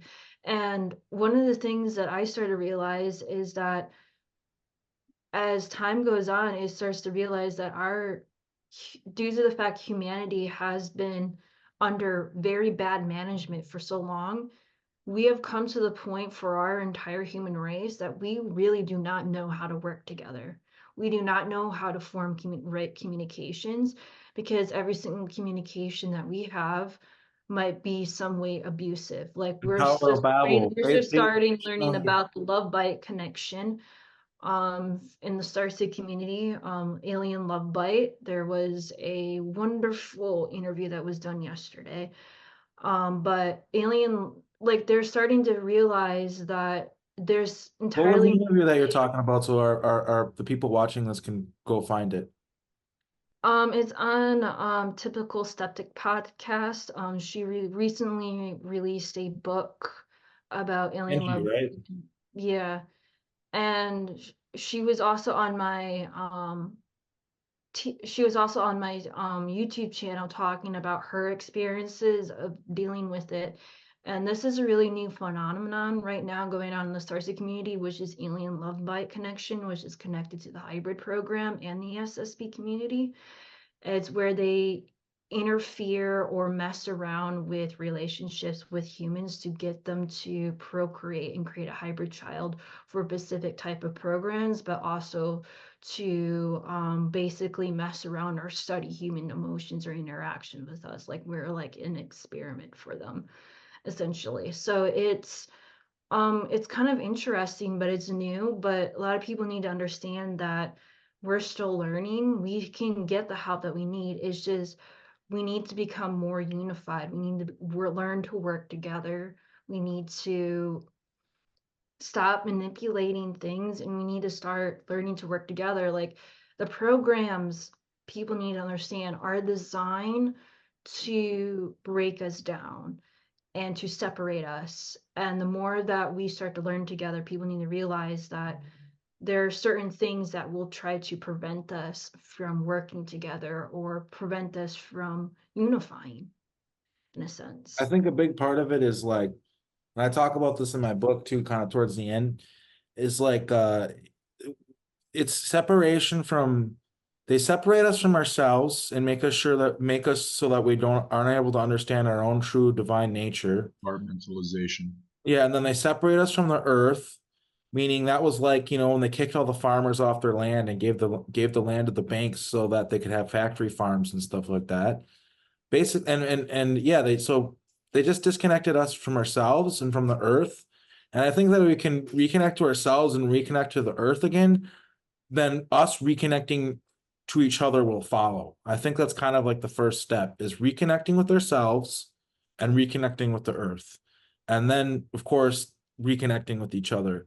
And through doing that, like I said, it's not like I really do think we need to live a communal existence. And it's not about some Stalin guy coming down and saying, hey, like, this is how things are going to be. You know what I mean? It's more about us just realizing like we don't need money. We don't need this system. It's a mind control system. Like all we need to do is just make sure that everybody has what they need.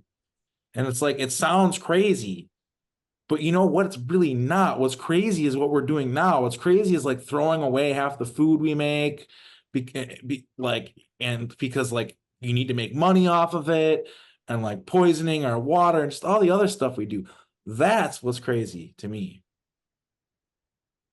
Anyway, but I think that's a good kind of note to end on, I guess. Thanks for being here, guys. Thank you for having us. Yeah, thank you for having us too. I really appreciate for being on your show. Yeah, so what's your channel, Sean? Yeah, people can reach me at sonicleague.com, Sonic League YouTube, also sonicleague@gmail.com if you want to contact me. I'm on Facebook, Instagram, all the other links. And yeah, I have products for learning abilities, courses. There'll be mystery schools going on. I'll be at this event in Florida with you guys, and yeah, we'll be doing travel to different sacred places and place of power around the planet, like different pyramids. So look for that if you want to gain some superpowers and unity and love with the place of power and amplifying like the meridian systems of Earth into yourself and awakening why you came here to be in the first place. Remember And your having mission, more as power to Maximilian said. bring the timeline to its better capacity. Thank you so much for being on the show, Sean, and thank you also, Audrey, for being on the show. And you want to explain your channel, which is a wonderful channel, by the way, people. It's an educational resource for people who are trying to understand how things actually work. Yeah, so my YouTube channel is called StarNet Link. I created it about a year and a half ago. It's for people who are beginners or people who are new to this whole entire spirituality and starseed community. I basically created the YouTube channel for um, the area where I live in. I live in the area where it's the major Bible Belt in my area, so a lot of people that I communicate with or what I talk about is considered witchcraft. So the way that I try to explain to them is like, yeah, I do practice witchcraft, but it's a little bit more than that, and I try to explain it to them. And I also, you're causing, like, Christian people are practicing witchcraft too, which is a funny aspect to explain to them. Like, Miracles. Yeah, and I also try to like distract some of their thinking and stuff, and I try to give them resources. Like I had a lady at my work, and she's like, she came to me at the break room and she told me, it's like, are you into like witchcraft? And it's like, I don't like the church that I'm going to because it's all negative and it's against women and everything like this. And I was like, well, let me recommend you some books for you to read. Like, we can start a book club at work and read some books. And I recommended her some books for her to read, and she really enjoyed them. And I connected to a older woman where she's just starting to learn her abilities. Her abilities just recently activated, and she's like 70, 80 years old, and she's starting to learn.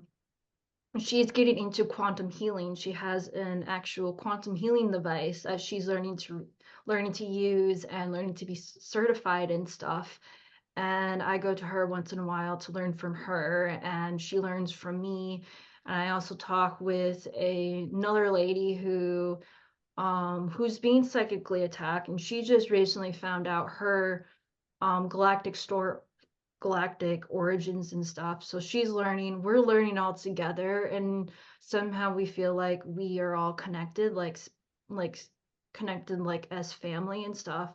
And so a lot of people need, so this is the reason why I started like my YouTube channel, is for, it doesn't matter how old or young you are, we're still learning about this. There's still people that are, you know, 80, 90 years old, and they're having their abilities be activated, and they need a resource or someone to go to talk about this and stuff. And it doesn't matter whether you're in the programs, there's something that you can learn from my YouTube channel that could help you understand the history of what you're going through and understand the politics that surround the SSP, and the reason why they can't do this or do that and stuff with when it comes to galactic politics and stuff.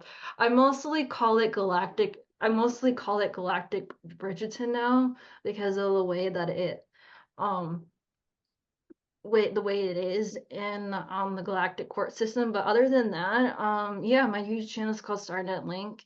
It's for everybody who's a starseed into spirituality, metaphysics, in the SSP or any other type of programs, to just come and learn at your own pace, ask questions. There's no dumb or stupid questions. It's just learning at your own pace and learning things.